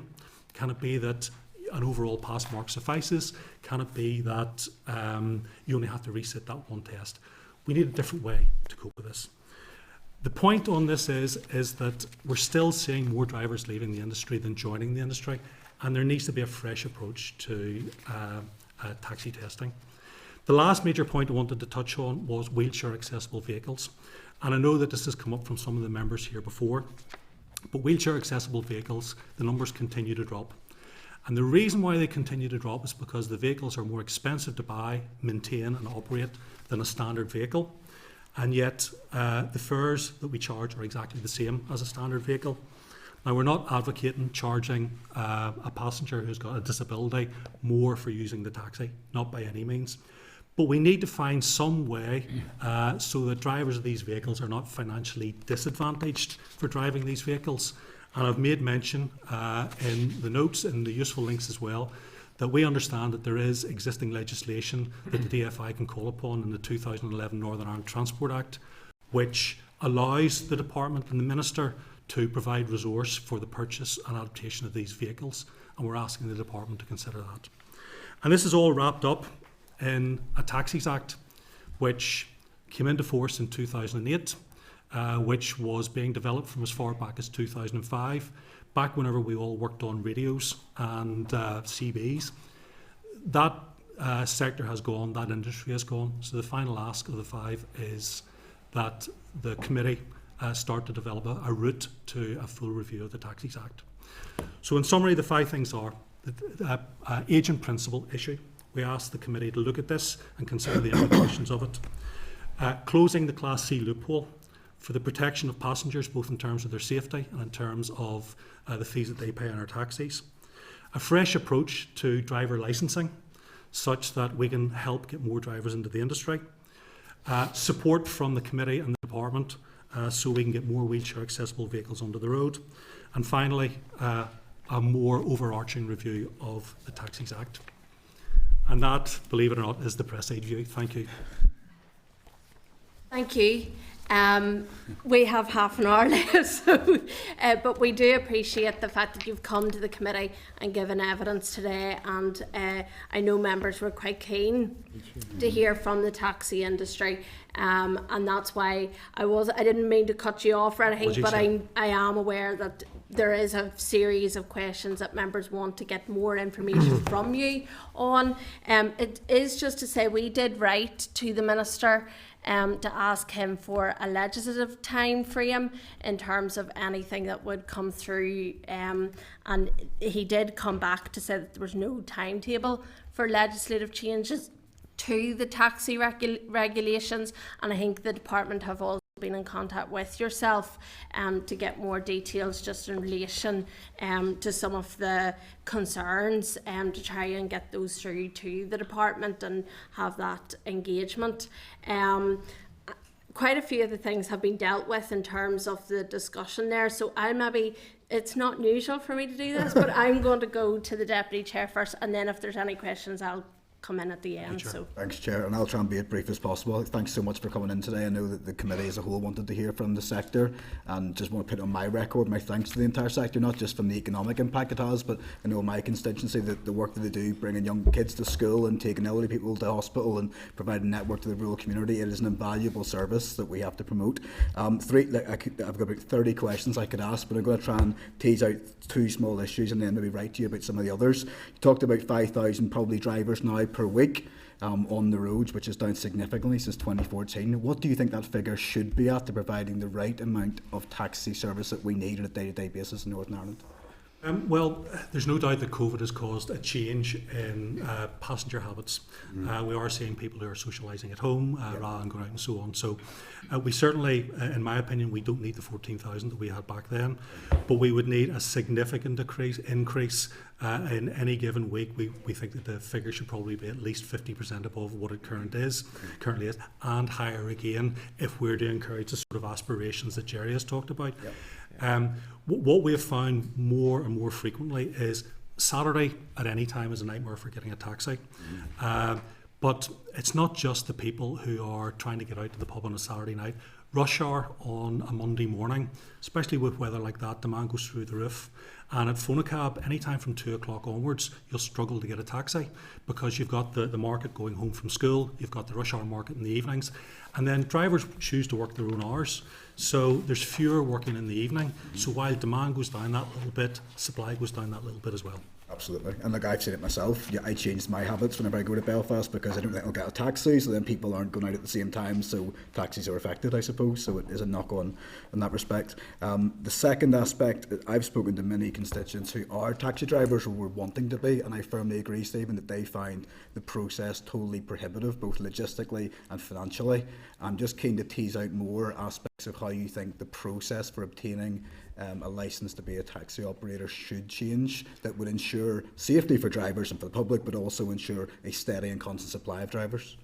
Well, first of all, the industry loses about 1,200 drivers a year at the minute and brings in around about 200. And I know at Phonacab our average age of a driver is probably about 53, 54. It's over 60 actually in Uri. Okay. And I have to, with regard to Belfast taxis and regard to the Newry taxis, just talking about ourselves, while their numbers, and they've seen a lot of interest, we have not. Yeah. In the rural areas, we are actually struggling big time.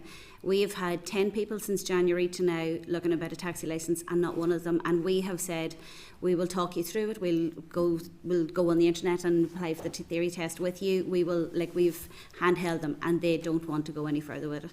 Last year, there was only 4 people that actually completed the taxi test last year and have a licence. It took 6 months for 2 of them and 8 months for another, and the other one is just past it there, and that's after 5 months. So while the situation in Belfast maybe is different, it's definitely different than in Uri, and I know in all the country areas we're finding it. And there's actually outside of Newry area, there's no taxis at all. They're all illegal, and that's the problem we have. So actually we're facing a bigger issue in the countryside in comparison to Belfast. That's certainly the feedback I'm getting from people who are trying to obtain them and finding that frustration. We're doing an open day to try and attract more drivers in June, and our message in that is come to us now and we'll try and get you on the road by Christmas. It's getting slots for your practical driving tests. They're difficult around Belfast. It's getting people through the theory test. Theory test pass rates are around about 20% on average. Now it has grown a little bit, around 25%. But again, if you fail the theory test in one section, you have to do the whole thing over again. That costs time, that costs money. We're getting some guys who are maybe taking 2 or 3 times to get there. Okay, I'm really conscious of time. The final bit that I want to touch on is obviously the proposed operator licensing changes, and the Chair's outlined that at the minute it's potentially not delayed, but they're certainly seeking more evidence from you.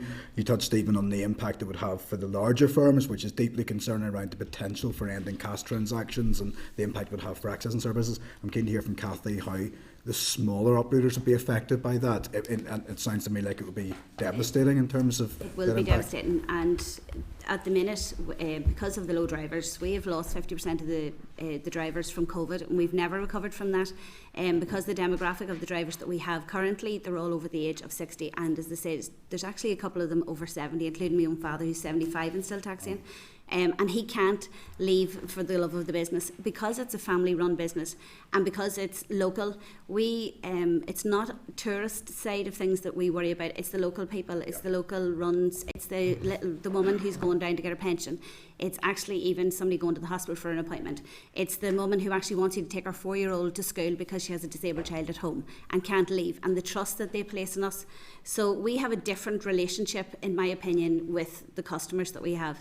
And we do feel the drivers that are currently in it, keeping them in the industry, we find it very difficult because it's complicated to stay in it with the CPCs, and even just because of their ages, they have to continue doing a medical every other year, and they're confused by the process, and they're getting to the stage where they're going, well, I don't know that it's actually viable to stay in this. It's costing me nearly more money. If this VAT element comes in, that will definitely, it'll call it a day. Because again, we financially couldn't, while Belfast, maybe the bigger companies, even the country companies that are big, they can actually financially afford to help people through things. They can financially support the administration that's going to take in the back offices. We wouldn't have that, that financial situation. So we're really struggling, and we're really at dire straits at this stage, especially in Newry. There's only 2 companies, even outside of Newry. There's Warrenpoint, Balik. They all have their own courtesy buses going to and from some of the hotels to their restaurants because they can't get a taxi. One gentleman actually was killed on the road, and I know for certain he'd actually rang for a taxi and he couldn't get one from the foresters in Calevi. And that's really, really sad. Yeah. But that's how serious things are in Newry at the minute for us. Kathy, I could ask all day, but the chair will tell me off, so thank you for your answers and for the sector, and look forward to engaging again. We'll maybe pick up afterwards in terms of some of the absolutely. other questions, because I am conscious that members are 100%. very keen Thanks, to Chair. ask questions. So, Stephen? Thank you, Chair, and thanks, folks, for your presentation, and just to put on record our acknowledgement of the very valuable service that taxis do provide, and things like schools, medical appointments and shopping and so on, which is a real lifeline for so many, including within my own North Down constituency. Just a couple of points I want to touch upon. Really, recruitment and retention. Obviously, you're not alone in your sector that's a huge issue facing you, and I presume drivers are being lost to the competition too from big online global delivery companies, for example, that maybe have less regulation, less requirements on medical and so on. And I think when we see the graph there, the downward spiral on both vehicles, drivers and operators. You know, there is an alarming statistic there when, as Jerry says, about how tourism, you know, is going, a graph hopefully is going up the other way in terms of hotels and interest, and our hospitality sector as it recovers from you know, obviously difficult 3 years with COVID and so on. So just a wee bit more on, you know, what you feel the department could do on recruitment and retention. I know you have touched upon it, but you know, the key sort of takeaways from that you feel. The current driver licensing process was brought in 2014. Yeah. Up until then, an applicant to become a taxi driver needed to have 3 years normal driving experience on his licence. He needed to have a clean medical, and he needed to have a repute check and enhanced access NI check. Now, post 2014, a bespoke theory test and a bespoke practical test was then added to those requirements. Now, we did look at our drivers, and we believe that 85% of the drivers currently driving today are driving under those grandfather rights, under the pre-2014 regulations. Yeah. Now, because of that, we had asked previously of the Minister that because of COVID and so on, could there be a pause put on to the additional elements, the practical and the theory test side of it, in order to try and encourage more drivers into the industry? And we were told no. And the current minister has said that this is a passenger safety issue, and passenger safety is hard to argue with, which is part of the reason why we're arguing on passenger safety as well on Class C.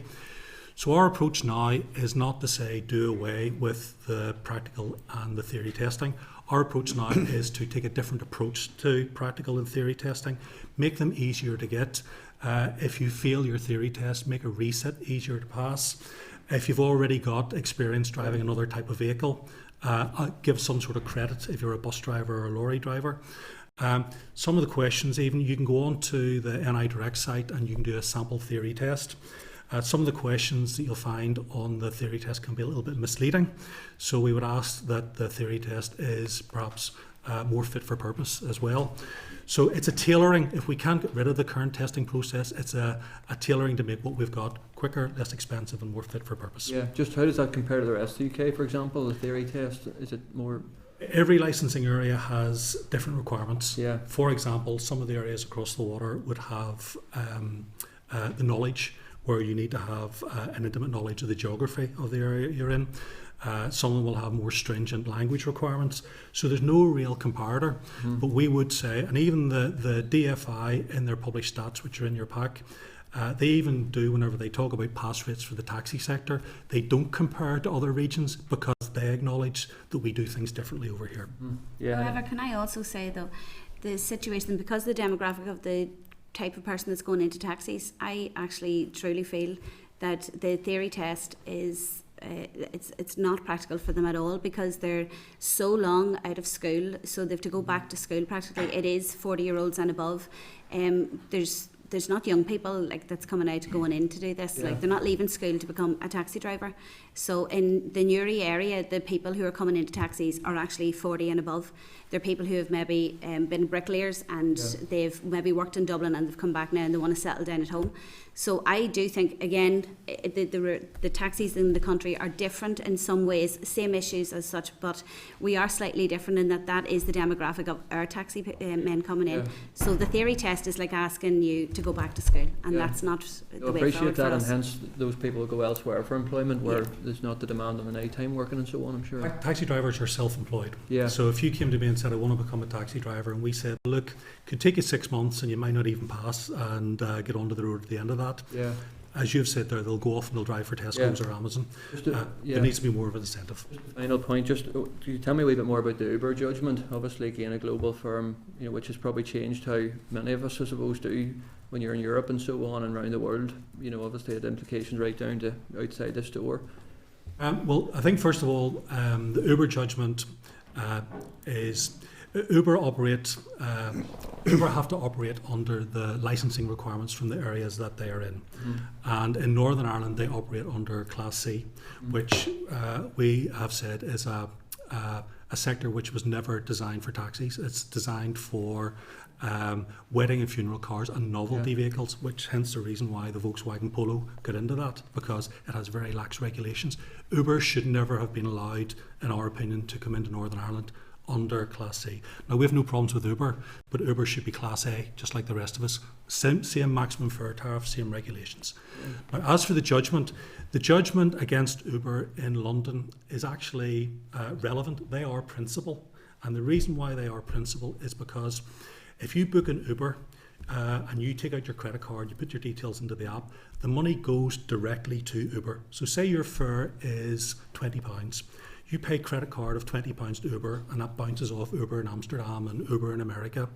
And then what Uber do is they take their admin charge out of that, they take their platform fee, they take all the other bits and pieces out of that, and then they pay the driver the balance at the end of that. So they are the principal, they receive all the money and they pay their costs out of that.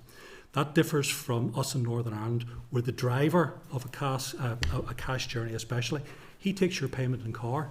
If your journey is £20, he gets the full £20. So that makes him very clearly, the difference is in Northern Ireland makes the operator very clearly for that type of booking, the agent rather than the principal. So that's why Uber lost the position in London. In Sefton Council, what Uber did then was basically because Uber had been found to be principal, they used the same argument and said that this should be applied to other private hire operators. Now, while they won their judgment in Sefton, the Sefton judgment is currently under appeal, as is another judgment against another ride operator called Bolt. And the Chancellor in his budget this year said he's going to put the whole thing out to consultation. So while the Transport for London judgment against Uber seems to be done and dusted, Sefton is very much up for appeal, both against Uber and against the Bolt judgment and the consultation then to follow. It's a different market, it's a different set of rules, and it's a different business model. Yeah, okay. Thanks, folks. Thanks, Okay, Chair. thank you, Patrick.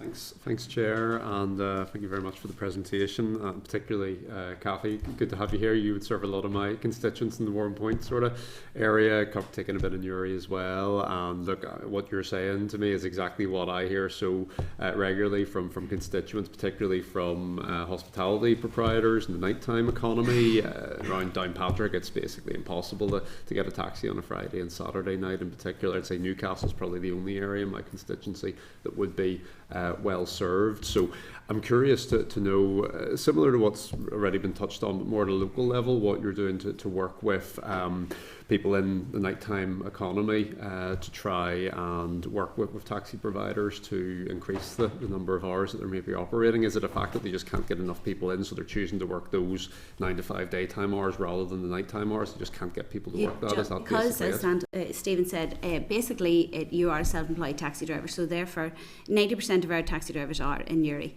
The rest are employed by us, so therefore we have control over what they do, but they can work whatever hours. Because of the way the pricing is now, you get the same money on a Saturday as you can for a Saturday night. We knew that was going to be an issue for us. However, we do try to encourage more of them on a Saturday night, but we just haven't enough. You know, we haven't enough drivers, and it's a real worry because you're talking about Warrenpoint. I have a son who's up and down to Warrenpoint regularly, and they're 18 and 19, 20-year-olds, and they're getting out of their bed to take their friends home, and they're paying them £5 each. So the young person gets £20 to take them home in their own car. Now, I am freaking out over it because it's from an insurance perspective, and just if anything happens to somebody, but the basic problem is getting people into the industry. Keeping them there, we can cajole them, but getting them into the industry at the minute is really difficult. It doesn't matter what we do.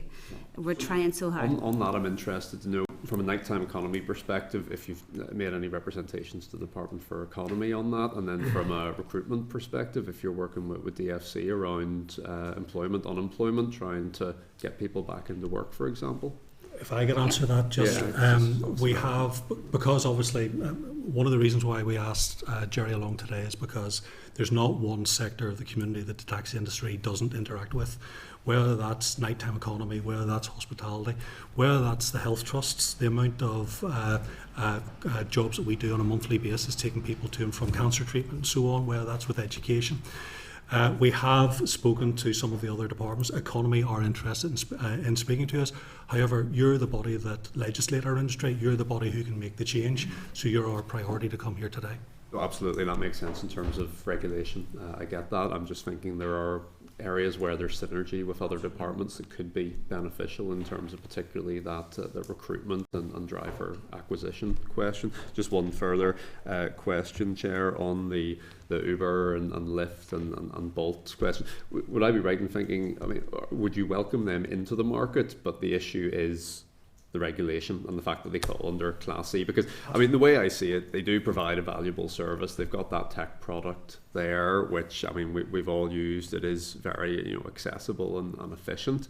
And it would, in my view, plug the gaps if we can ensure that any worries about driver safety, anonymity of vehicles and so on were addressed. And I would also, just for balance, I mean, a lot of the time on those apps you can't actually see the driver. You may not know the car may not be marked, but a lot of the times you're getting into a black cab or whatever, you don't know the driver, even if the car is marked. So there is a bit of a balance there in terms of what those apps can offer.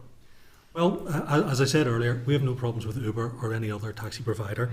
The stats would say that the number of taxi companies has dropped from 1,800 to around about 1,120 now.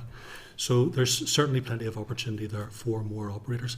And we're on record at a previous presentation saying there's not an issue with Uber, Bolt, Lyft, any of the rest of them. Our issue is in the way that they're regulated, in that they've come into the market in a classification which isn't intended for taxis, and this has enabled them to skirt around both in terms of vehicle safety, but also then in terms of maximum tariff legislation. Now, there is a point at which deregulation goes too far, and if I can give you an example.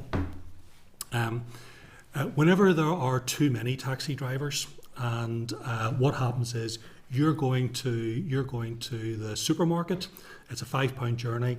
You're going to the nightclub, and it's a £10 journey. Whenever there's too many taxi drivers and they're all out there bidding for the same work, then what happens is you take the job that's in front of you. Whenever there's too few taxi drivers, as Cathy has said, too few taxi drivers means that they can be picky about what jobs they accept. So you might not be able to get to the supermarket because Cahill's journey is more lucrative. Now, you have that already within operators because of the lack of drivers. The way that deregulation has worked in the Republic of Ireland, for example, where you have Lyft and Bolt and all the other ones, what you're seeing there is a taxi driver with maybe 6 phones on his dashboard, logged into all of these. So he accepts a booking for Uber, and then a more lucrative booking comes in for Lyft, and he drops the Uber booking and he takes the Lyft one. So while it might favour the driver, it gives a much worse service to the passenger, and that's one of the things you need to try and avoid. So it might sound daft, but we'd actually be calling for maintaining the regulations and the legislation there rather than relaxing them. Okay. Cahill? Chair, I must have missed the taxi. It's not like me to be down the question list so far, because all the questions have been asked. But I'm delighted to see Cathy here. I mean, because obviously I've been up here now since 2007, so I know a wee bit about the taxi industry. But my point is to you, and Stephen, you've answered most of the questions to be fair, and Cathy's given an overview because it's interesting to find out outside how it's going to impact on the rural areas. But probably my key question to you, and you know, you've asked about a review of the Taxis Act, and there's a number of people have asked that. But immediate steps, because I mean, what Cathy's saying here, you know, there's problems now, and they're coming at us sharp and fast. And besides the judgment, because even in relation to the Uber judgment, that's still a live issue, so that'll separate itself out, and the chair's already talked about that. But from your own point of view, from this committee's point of view, how we can move fairly sharpish in terms of trying to get fairly quick results. For instance, your conversations with the department so far, and if there's any indications on what you have presented to the department and what we can do, because I mean, if we called for a review, you could be looking at 12 months, 18 months, you know. So, and I just want to see how we can take it from today on, you know. The Taxis Act, yes, it is a more strategic review, and it's like that old saying, when's the best time to plant a tree? 20 years ago, and when's the second best time? Now. And that's what we're asking for in the Taxis Act. It might take time, but start it now. But the main asks now are while we have had an answer from the Minister that there's no legislative change coming forward on the 2012 Act, there's no need to bring it forward, and we think that the committee should have the power to be able to quash any proposal to bring that further now. So we would ask for a more urgent decision or support on that issue. In terms of, just to get, not in the same order, but the wheelchair accessible vehicles, we believe that the wheelchair accessible vehicles, there already is legislation there to provide support to the taxi industry. And a conversation I had with the DFI previously, I was told that the legislation was there, but no minister had chosen to resource it. So we're just asking whether Part 5 of the 2011 Transport Act Northern Ireland is applicable to taxis, and can the Minister, through the support of the committee, put some resource towards it. And as for the third point then on the Class C is, Class C is rapidly, the committee has worked hard over the last 20 years to knock the taxi sector into shape, for want of a better term. But we're seeing over the last number of years that a lot of that good work is going backwards, partly because of the changes of COVID, partly because of the growth of illegal taxing and so on. And we think that one of the big things which is going to address this is doing what Chris Hazard said he was going to do in 2016 and close the Class C loophole, regulate Class C taxis in the same way as any other taxi. And the final thing then is in terms of driver licensing. The Minister has rightly said that he doesn't want to remove taxi testing because it's a public safety issue, but we do need a meaningful roundtable discussion with officials to try and improve the process that we have at the minute, because it's not working. And Cathy, to yourself, in terms of how it would help, especially the rural businesses. Well, besides the stuff, yeah, and because there was an issue there about metering as well in your presentation as well. So, but for yourself, how we can. Well, I think basically from our perspective, we are at a stage where we're a long time in the business, where I could say we're good at what we do, we're experts at what we do, and I think it's time for the committee to start listening to, right now, listen to us in terms of trying to help us. The theory test it's not working for us in the rural areas at all. I know that maybe is conflicting with Stephen, but it's not working for us. Unless there is some way of making that much easier. That is our biggest crux. We have progressed, we have changed, we have adapted, we have done that very successfully, and we have evolved with the industry and evolved with yourselves in terms of moving on. And we feel now at this stage we're at a stalemate, where it's going to be that the drivers that we have, while we brought them all forward and encouraged them to make the changes that was necessary, the changes now that you're asking to make, they're not going to come forward. They don't think it's viable, and therefore on that side of things, is it viable for us as a company to stay open? And that's where we're at. So I really feel the theory test is the biggest issue for us in Uri.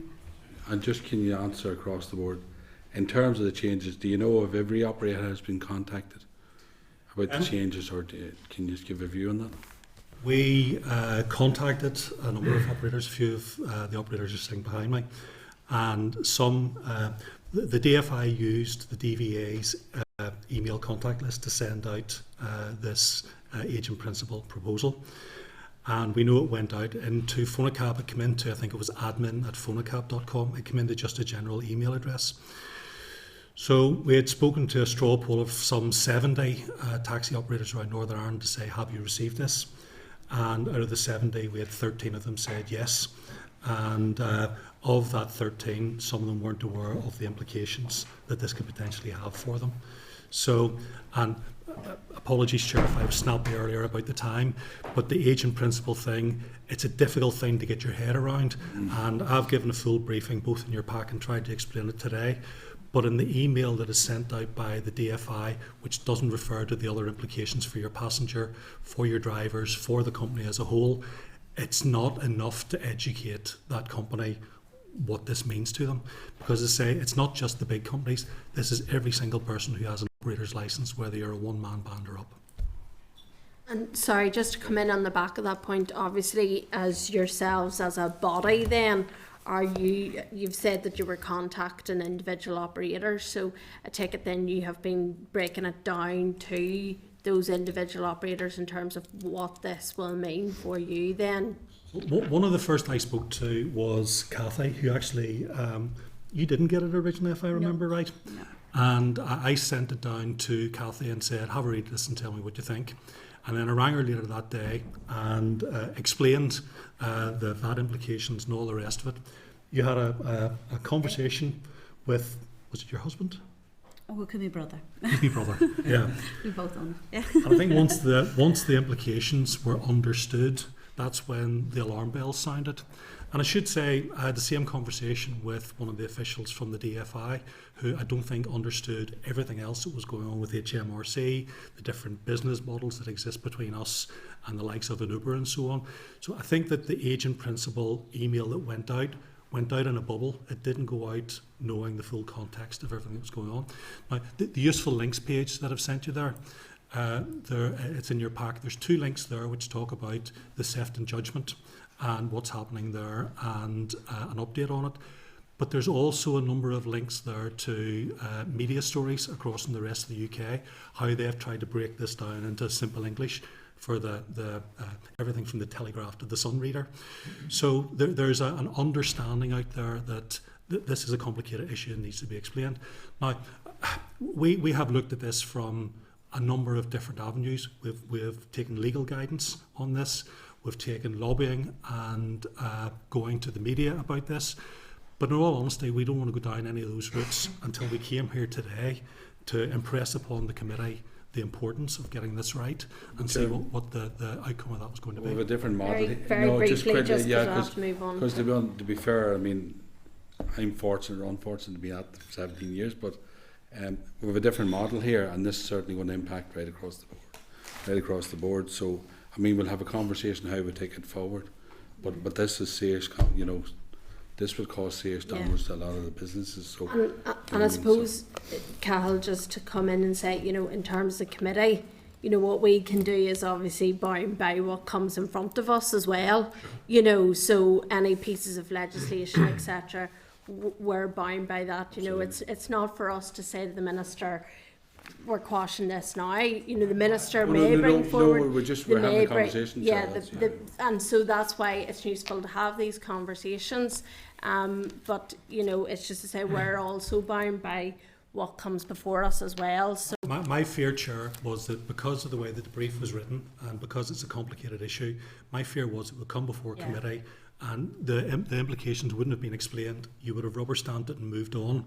So we're grateful for the chance to expand upon this today. And that's why members were in agreement, that we did have an opportunity to hear from yourselves today, which is quite soon into, obviously, the briefings that we have been having. Chair, can I just say from a lot of the taxi companies that are out there don't have Stephen Anton in the background sometimes reading those documents in the manner in which he is doing, and only for his advice at the time I was totally confused by what was coming out, and you'll find that a lot of the other taxi companies are in the same boat.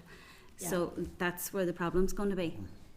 Okay, we have 2 more members that are looking to ask questions, and we've timing as well. So Mark, thank you, Chair, and thanks to the folks for coming in. It's been great to hear, I suppose, in terms of the economic impact that you've outlined, and also to have the Belfast urban perspective and a rural one as well, Kathy. And there are other places as well, and experience in different places will be different. Obviously, you have stated that yourself, Kathy, in terms of difficulties in getting on people on board. And I've spoken to some operators in my neck of the woods lately who have had a different experience, again, maybe a more positive one. And see, in terms of the theory test and the figures provided there in the briefing, which was very useful, there seemed to have been an increase in the number of people, or the rate at which people were passing it, of 6%, I think. Is there any way of having a geographical breakdown of that? I don't expect you maybe to be able to do it necessarily, Stephen, to see if something's been done in an area around training or something. I can absolutely answer that. Yeah. The 6% increase that you have seen has been primarily because of what we have tried to do in Belfast. We opened the Phonacab Driver Academy, and we have 4 members of staff who are dedicated to the administration and the training and guidance to try and get people to go through their taxi licences. As I said, we've had some 1,500 inquiries over the last year. Our open day with 85 visitors, 84 of them signed up to become taxi drivers. We're working them through the system. But once you take that 84 and then get down to the 25% pass rate and the 6 months it's going to take to get those people through, it's not enough. Even a big company like Fonacab, we don't have the resource to be able to generate the numbers that are needed. And I think by going out there and saying, look, have you considered becoming a taxi driver? We can help you get your licence. We have demonstrated that there is a demand for becoming a taxi driver. The demand is not the issue for becoming a taxi driver, it's getting them through the system. And in terms of the difficulty, I suppose, experienced in more rural areas, do you think that's down maybe to the nature of the test itself as well, which undoubtedly it is right and proper that there are standards that need to be met, but there shouldn't be absolute barriers to people coming into an industry that's so important. We've heard of the economic importance, but it's much wider than that, the social importance of the taxi industry, when it is virtually a lifeline to so many. I would certainly be supportive of your call to, if not even make the test easier per se, if there was a way of banking past modules as such, rather than if you fail one, you That's fail just them one all. idea, but I think our point on this is that if it cannot be removed, it needs to be amended. If the pass rate is so much lower than that for a normal theory test, if the pass rate is so much lower for an HGV or a bus, there's something wrong, because surely a taxi should be easier to drive than a bus or an HGV. You talk about your area. You're very fortunate where you are, Mark, to have Eamon O'Donnell at Northwest Taxi Proprietors. So he tells me. So he tells everybody. What Eamon, it's not as good as down New Armagh. well, what Eamon doesn't know about the taxi industry could be honestly written on the back of a stamp, and he's been a great asset to getting people through the system. But there's still capacity issues. Eamon can ring up in Derry and get a practical test for a driver next Wednesday. He told me yesterday he did. We're being quoted 3 months for a practical test in Belfast. So there are differences between, I don't want to call Newry or Derry rural, but there are differences between Belfast and I even changed my introduction, so I wasn't calling Newry rural. Anywhere outside Belfast. On the agent principle, the VAT issue, that had been flagged to me, not by Eamon actually, but again, share the concerns of the industry, and I think the committee do now, having heard them, and I think it has been very useful to get that sort of forewarning of what might be coming. The cost of adapting to new systems would be colossal. The social cost could be even bigger than that. So I think it is important that that's on our radar, and we're ready to reject or whatever approach is required to stop that having the negative impact that it could.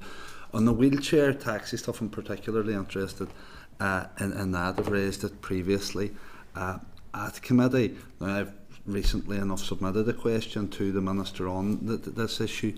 I think it was my view and remains my view, and you've kind of, I suppose, concurred with that view or confirmed it, that there is legislative scope for the department to actually do more to assist in either the purchase and operation of wheelchair accessible taxis. So I've gone back to the Minister with a more detailed question on that and hope to get it, because like we spoke about taxis as a lifeline, but nowhere is that more so than when you have people with disabilities, and they're in some areas being denied a basic human right. Really, Sorry, Mark, have you a question? Would you agree with that? Don't mean that, Chair. That's terrible. He's in full flow there, Chair. If I could just say something on that, there was a conference on in the Titanic Centre in January about attracting more people with disabilities to Northern Ireland, and I attended that. And the speaker said something which was great. The speaker stood up and she said, she was, and forgive me for getting the correct term, but she was a lady of short stature. And she said, look, my hotel room, she says, my hotel room met all the legislative requirements. It had sockets at the right height. It had light switches at the right height. But she says, I wanted an extra towel and it was on the top shelf and I couldn't reach it. And she says the point is that we look quite often at the legislation to make sure we're bound and comply with that, and the hotel did. But she says that we don't think of the actual practical outgoings of some of the things that we do and how that affects people with disabilities. Somebody who is in a wheelchair not only needs a wheelchair taxi to get them around, but they also need a driver with the care and the skill to load them on, make sure they're secure in the vehicle, and disembark them afterwards. They also then need, from a driver's perspective, the way most modern taxi dispatch systems work is, if I am a taxi driver and I go from Belfast to Bangor, I can probably get another job from Bangor to Dundonald, Dundonald to Newtownards back into Belfast. Whereas if you're trying to cater for somebody with a need for a wheelchair taxi, you have to travel much more in the way of dead miles. So not only are there enough, to get to your passenger, so not only are there not enough vehicles on the road, the vehicles also operate much more inefficiently because it takes longer per journey and it takes longer to get to the passenger. So the figures only tell one part of the story. The service which is being delivered to the passengers actually, in many cases, worse. And disability is much wider than wheelchair dependency. It's just following on from the point you'd made there. Do you believe that the CPC training, is there sufficient focus for drivers on disability awareness when we're seeing an increase, particularly in mental health, dimension, things like dementia, etc.? CPC, for any member who isn't aware of it, all drivers have to complete 35 hours of mandatory training in order to be able to renew their licence, and this normally comes in 7-hour blocks, and the only one subject which is completely mandated is disability awareness. Now, I should say that even though the CPC training is there are so many examples that come up that don't fall within CPC. To give you an example, during COVID, we had a couple, both of which were blind, both of which had guide dogs. So we had to speak to the Disability Action, the Equality Commission at the time, to make sure that they were both seated properly in the taxi and their guide dogs were seated in the correct way. We had an issue a couple of weeks back. Somebody, again, with a guide dog wanted it to sit on the seat beside them. The rules say they have to sit on the floor in front of them. So the CPC won't cover everything, is what I'm saying. And the depot themselves, I know any driver who joins Phonocab, you get an induction and things like this. So there's an awful lot of things where we will brief for drivers outside of CPC. Some CPC, the drivers would argue that it's not necessary. We would argue, again, like driver licensing, it could be made more fit for purpose. Yeah, and then just very finally, Chair, and this won't be a question, but I would just also there has to be a complete review of the legislation. Now, I was unfortunate enough to be Minister of DOE for a time, and was led to believe that there could only be a review when the legislation was fully enacted. By the time it was sort of like pass the parcel, and by the time it landed in my lap and the music stopped, the legislation was already out of date. And that's like, 9 years ago now. So now it's positively antiquated, and that's reflected in terms of vehicle types, changes in technology. A review was promised in 2016, and here we are, 8 years later, still waiting, which is completely unacceptable because it's becoming more and more out of date. Okay, thank you, Mark. Keith? Okay, thanks for coming along, and I appreciate the work you went to that. I appreciate you don't do that in 5 minutes. I have a couple of questions. You referred in 2014, 2021 and 23, the number of licences, 16,000, I want to make sure I'm right on my figures. 16,000 down to 8,500, down to 7,500, to approximately 5,000 people operating now. Who's filling the void? I think it's a number of things. I think, first of all, that, as we've said, passenger behaviour has changed. Offering lifts, staying at home, designated driver, that has been accelerated as a result of COVID. But the old saying, nature abhors a vacuum, and what has happened with legal taxis not being there, we're seeing a growth in illegal taxis. We're regularly seeing on social media people pointing out vehicles of people pretending to be taxi drivers outside of Benedict's or the National or whatever it is in Belfast. So I think, unfortunately, we're seeing the illegals stepping in. So following on from that, can you give me an estimate from an urban point of view and a rural point of view what the illegal taxi industry like in percentage-wise based again proper taxis? So if you were to give me a guesstimate. And urban may be different than rural. I would be loath to put a figure on it because it's not something that we have done any specific research into. However, what I would say If you were guessing. I would say probably 25%. In urban? Urban. And what about rural? Oh, it's definitely 40 or 50% for definite. Okay, so there's a 50-50 chance of me getting into the wrong taxi in urban Newry. Yeah, Half. definite. So what would you say to an individual in Newry, a lady or a man getting into a taxi that's illegal? What would you say to them now the risks are? The risks are massive. At the end of the day, the whole concept of when you go to get into a car is that you want to know that the driver is fit and able to drive that car. You want to know that the car is fit for the road, and you also want to know that they've proper insurance if there is an accident or anything. You know, So we're going to hear the story, and it saying will is- come. If there's a 50% chance of getting Yeah. into the wrong taxi in Newry, there will be a fatality. And everybody else... There's There's already already been a been. fatality Okay. in Newry. So there's Yeah. going to be a fatality, and people say, oh, the government wasn't doing enough. What would you say to people getting into the taxi, or the parents of people to say, don't be getting into a legal taxi? Well, what I'm saying is they don't know they're getting into an illegal taxi. That's the whole problem. And I am trying, like, we would try to encourage from the young people's perspective. We would try to say to them, please don't do that. But you can't go out there and sit on the streets with them, and we can't sit outside the office and say, don't get into that car across the road. It's an illegal taxi. But they are doing it because they just want to get home. And they're paying over the odds to get home. And one particular driver is taking people out of a pub in Camla, and we spoke to him and said, would you not go legal, like, you know, and, you know, work it out with them and try to go through it. He says, well, what's the process? And when we explained the process to him, he just said, no, I can't be bothered with that, I'm making more money out there. And that's exactly the situation that we have. So we are up against it out there. So we are trying to get those people to come into it and be legal. And we want to say to people, you have to have, you know, it's a roof sign. It is safe. That's what we're trying to promote all along, having the roof sign and going through our processes. That's why we have evolved with That you. individual getting into that taxi and is seriously injured or hurt, Yeah. who does she go after? Well, that's the problem you have. So effectively, the taxi driver's in prison. Say that again, sorry. The taxi driver would be in prison. If he or she driving the vehicle had an accident, Yes. taking higher or reward, which would be against any insurance, I presume. You're taking higher or reward, you'd have no insurance, so that person would be in prison driving that taxi.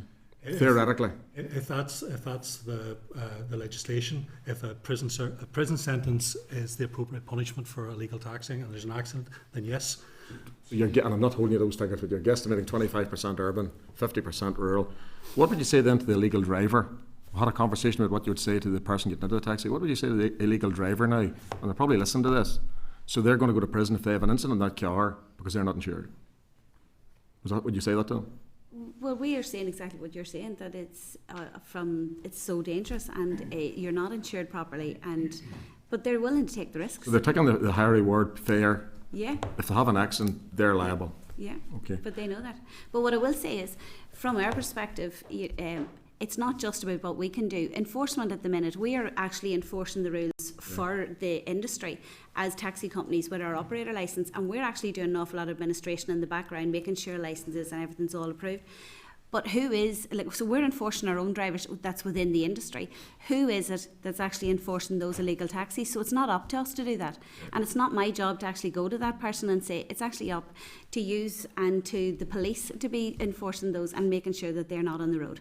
So we're doing our job in enforcing those that's in the industry. It's up to somebody else to try to help us with regard to the rest. Okay. Stark facts, the numbers you give me. One final point, and this is the last one. You talked about, obviously, we're listening to you today attentively. Is the department listening to you? Well, we haven't had a direct engagement with the new minister yet. The minister would have been aware of these More broadly, issues. you know, the individuals involved. We do speak to the officials, myself and various people in the gallery behind me. And certainly, in most cases, they are receptive whenever they listen to the issues. But listening to the issues and sitting down and doing something about it aren't the same thing. Thank you for your time. Thank you, Chair. Okay. Peter, lastly. Yep. Thanks everyone for coming in. A lot of my questions have been answered. Just two quick points on the illegal taxis aspect. I'm just wondering who is responsible for that enforcement to ensure they're not taking place. I'm thinking from a Belfast perspective. 2 seconds. I'm talking from a Belfast perspective as an East Belfast MLA. So, have you spoken with the PSNI about this? If it's their responsibility, perhaps. And then secondly, I had someone come into my office a couple of weeks ago showing me a message from another taxi driver saying that there were spot checks taking place at about 2 a.m. I think it was, in the city centre. Now this was specifically about, I think it's fare loitering or something like that, to make sure people aren't waiting around in the improper zones. Yep. Is that something, I've been trying to find out, is that accurate that people are doing that, and if so, who are they? Well, in answer to your first question, the body responsible for enforcement is the DVA. It's you. And the DVA, we have actually had numerous discussions because we believe that more enforcement, rather than harming those drivers who are out there working legally, should give passengers using taxis more comfort that they are getting into a legal taxi. And one thing, Keith, your question about what are the department doing, one thing that the DVA brought forward last year was they put in an online page where you can now type in the reg of a vehicle and it'll come up and tell you whether it's a registered taxi or not. Now, the problem with enforcement on illegal taxis is, you've seen the pictures we have put up.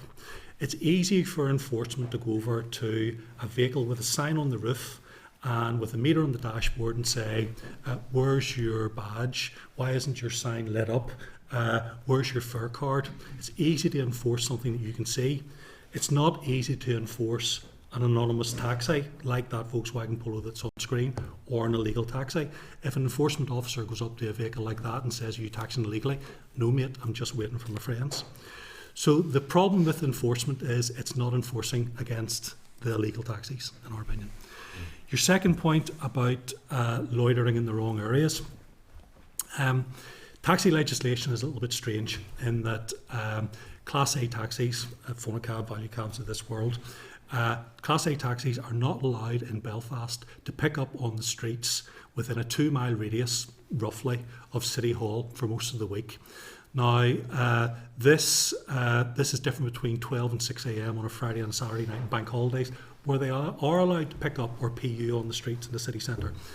The reason why that went out is because drivers who are perhaps sitting outside the National on a Saturday night, and it's not a bar I like, but it's one that people seem to know, but you're sitting outside the National on a Saturday night, you're waiting for your fare to come out.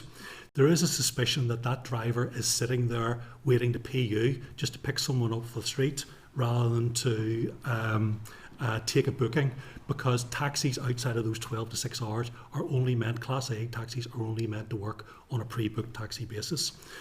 So what you're talking about there is correct, and the issue was that the department had looked to make sure that taxis who were sitting outside venues were waiting for bookings as opposed to picking up random passengers on the street.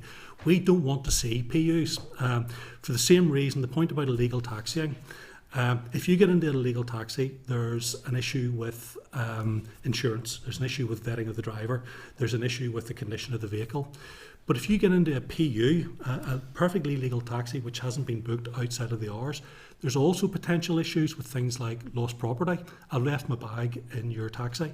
What taxi was it? Oh, it's just some guy I got off the street. Well, I'm sorry, we can't track that.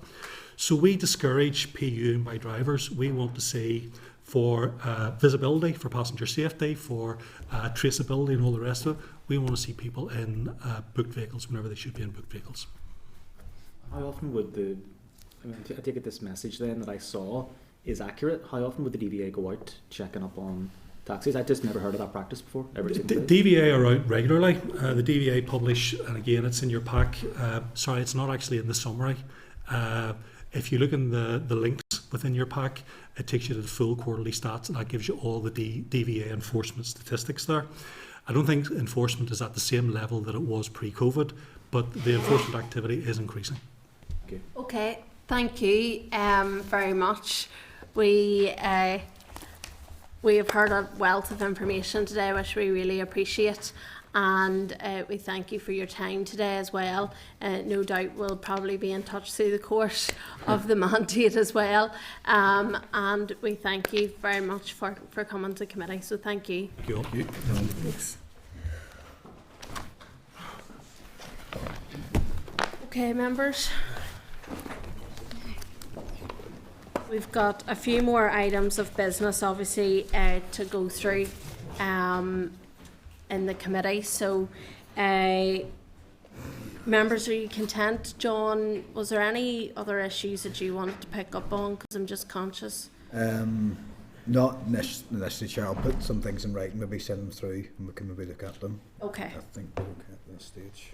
Okay. Everyone else content to move on? Okay, item 9 is a consultation on water, flooding and sustainable drainage, Department for Infrastructure, and it's written evidence at page 180. You'll see the consultation on water, flooding and sustainable drainage. I want to remind members that we do have a substantive evidence session which has been scheduled with departmental officials on the 24th of April, but correspondence is included in the members' pack for information and noting. The correspondence provides members just with an early opportunity to review any issues raised in the course of the consultation in advance of scheduled evidence with officials, and it will be useful obviously in helping us consider any aspects of the proposed bill in advance of its formal introduction and advance of committee strategic planning session, which is scheduled for next week. So members are content to note. Sorry, Chair, is that the flooding one? Yeah. Yes. See the way it says proposals 2 and 8 have been withdrawn? Is that the proposed bill, yeah? There's two items within it. Yeah, it has been withdrawn, and it says further research will be undertaken and the proposals will be considered for a future bill. So can you get more, see that research, can you get more detail on that research, please? Yeah. There's item 2 and 8, okay, thank you. That's no problem. Okay, happy to move on.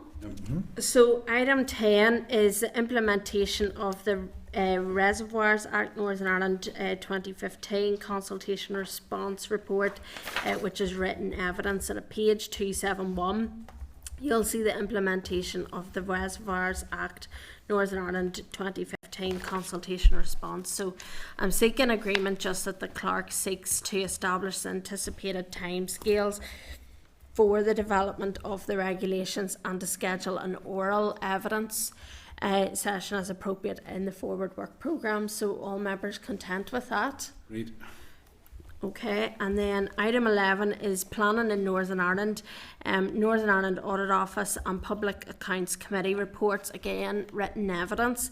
At page 308 is the Planning in Northern Ireland Public Accounts Committee report. At page 348 is the Northern Ireland Audit Office report, Planning in Northern Ireland. I'm advising members that in advance of the strategic planning session on the 17th of April, the Northern Ireland Audit Office report and subsequent Public Accounts Committee report is included in the members' pack.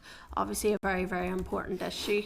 Here in Northern Ireland we've already had a debate on it. Cahill, you were indicating? Yeah, Chair, just want to ask for a wee update because as part of that report they talked about a thing called validation checks to ease the process of applications. Can we ask the department for a wee update on that? Because that's we're looking at introducing it. Yeah. Basically it's the application process where a checklist. It's a checklist really. So they're called validation. It's a validation checklist in relation to planning. So the department's working on that. Could we ask for a wee update from the department?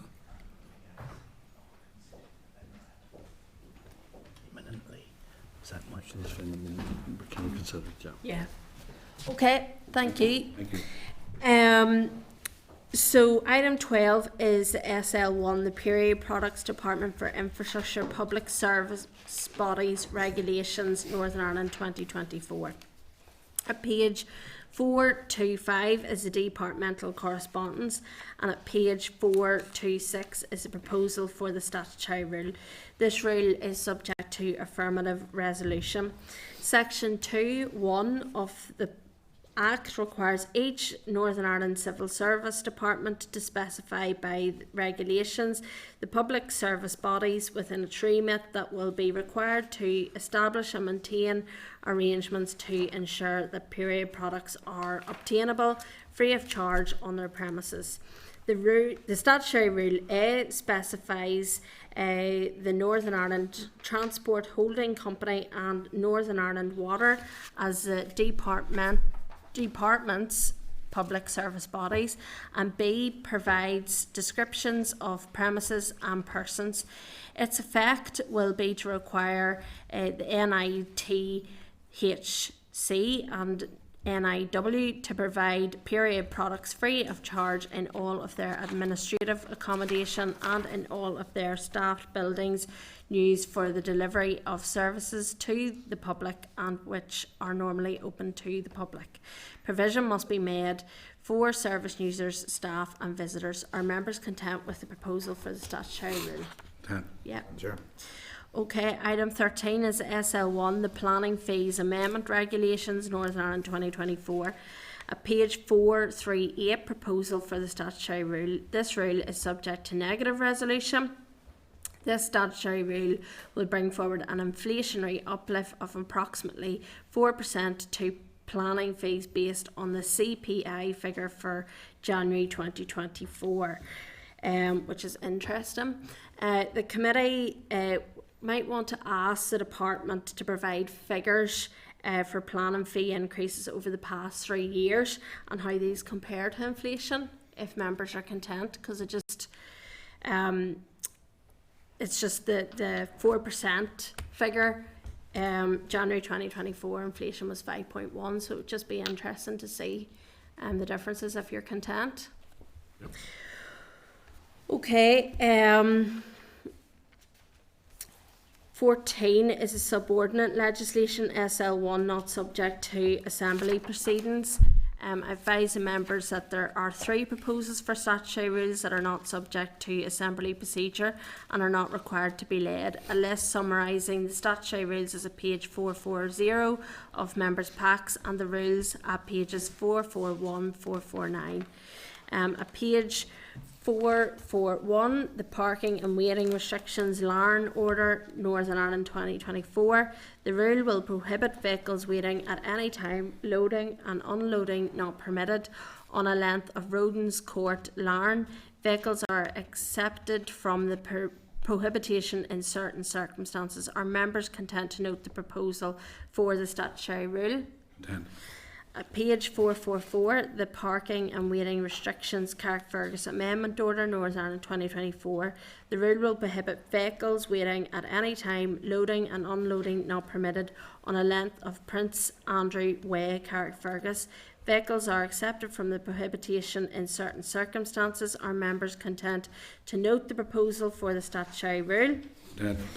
At page 447, Waiting Restrictions Ballygally Order, Northern Ireland 2024. The proposed rule will prohibit vehicles waiting at any time, loading and unloading permitted on a length of Carn Castle Road, Ballygally. Vehicles are accepted from the prohibitions in certain circumstances. Are members content to note the proposal for the statutory rule? 10. Okay, and item 15 is a subordinate legislation, SRs not subject to assembly procedure. Advise members that there are 11 statutory rules that are not subject to assembly procedure. A list of the statutory rules can be found at pages 450 and the rules are included in members' packs at pages 452 to 496. And I ask members if they have any issues they wish to raise on any of the proposals. Nope. So I ask members to note the statutory rules. All content? Great. Okay. So item agenda 16 is the forward work programme, and at page 500 you'll see the draft forward work programme. I advise members obviously that it will be updated to reflect what has been discussed and any decisions that have been taken today. So I seek agreement at this stage to proceed with the evidence sessions and strategic planning as set out in the draft forward work programme. All members content? Yeah.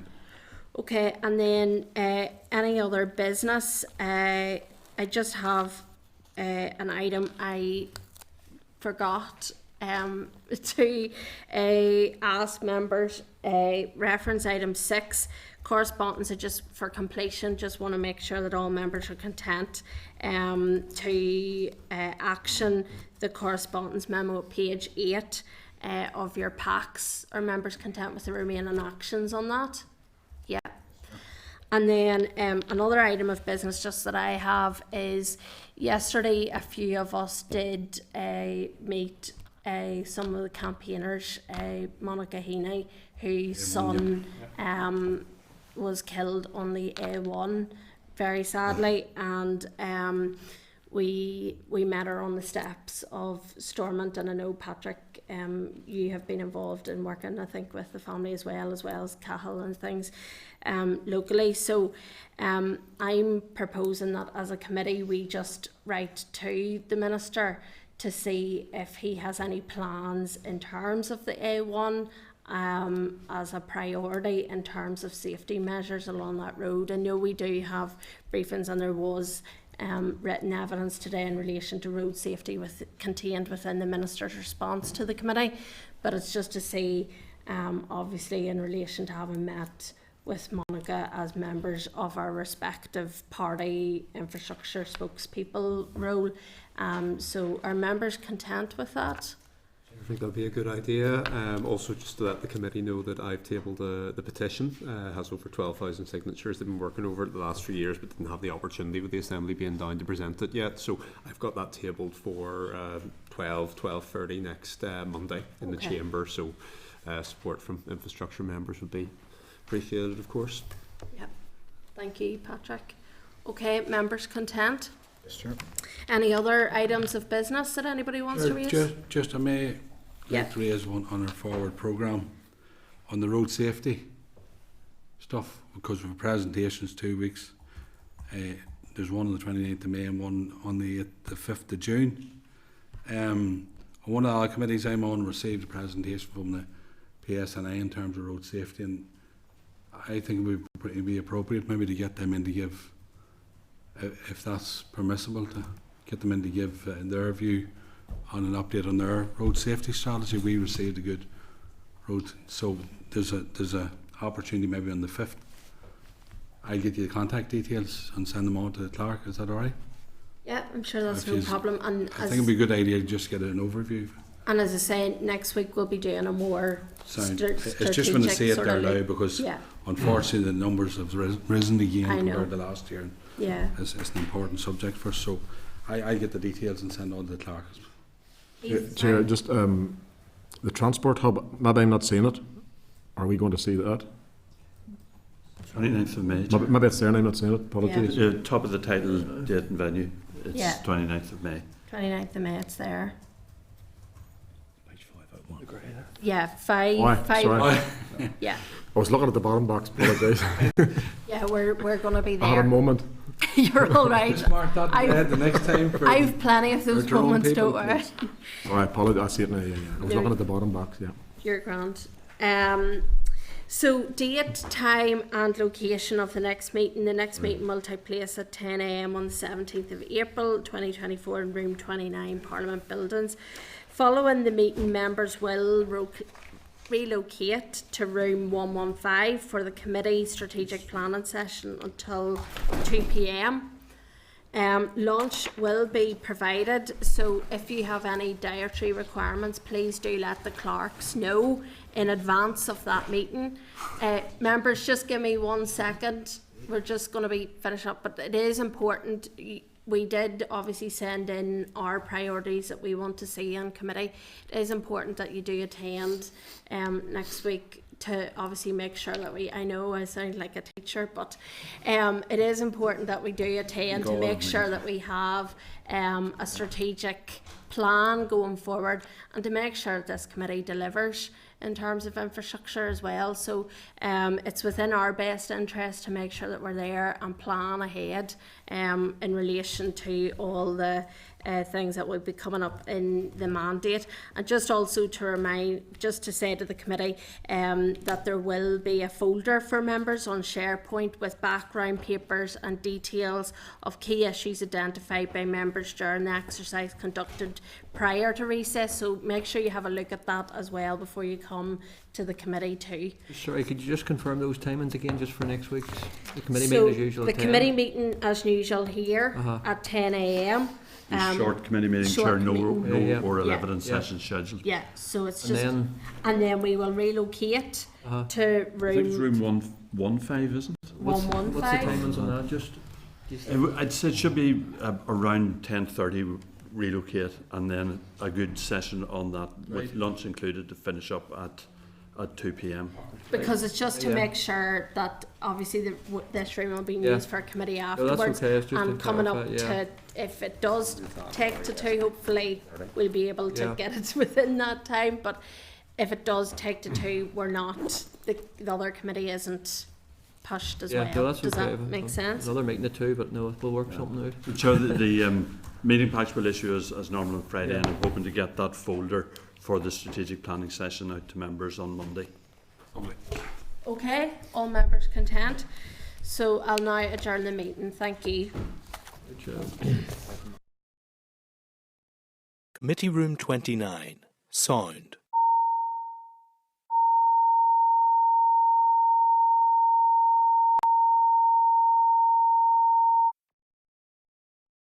Committee Room 29.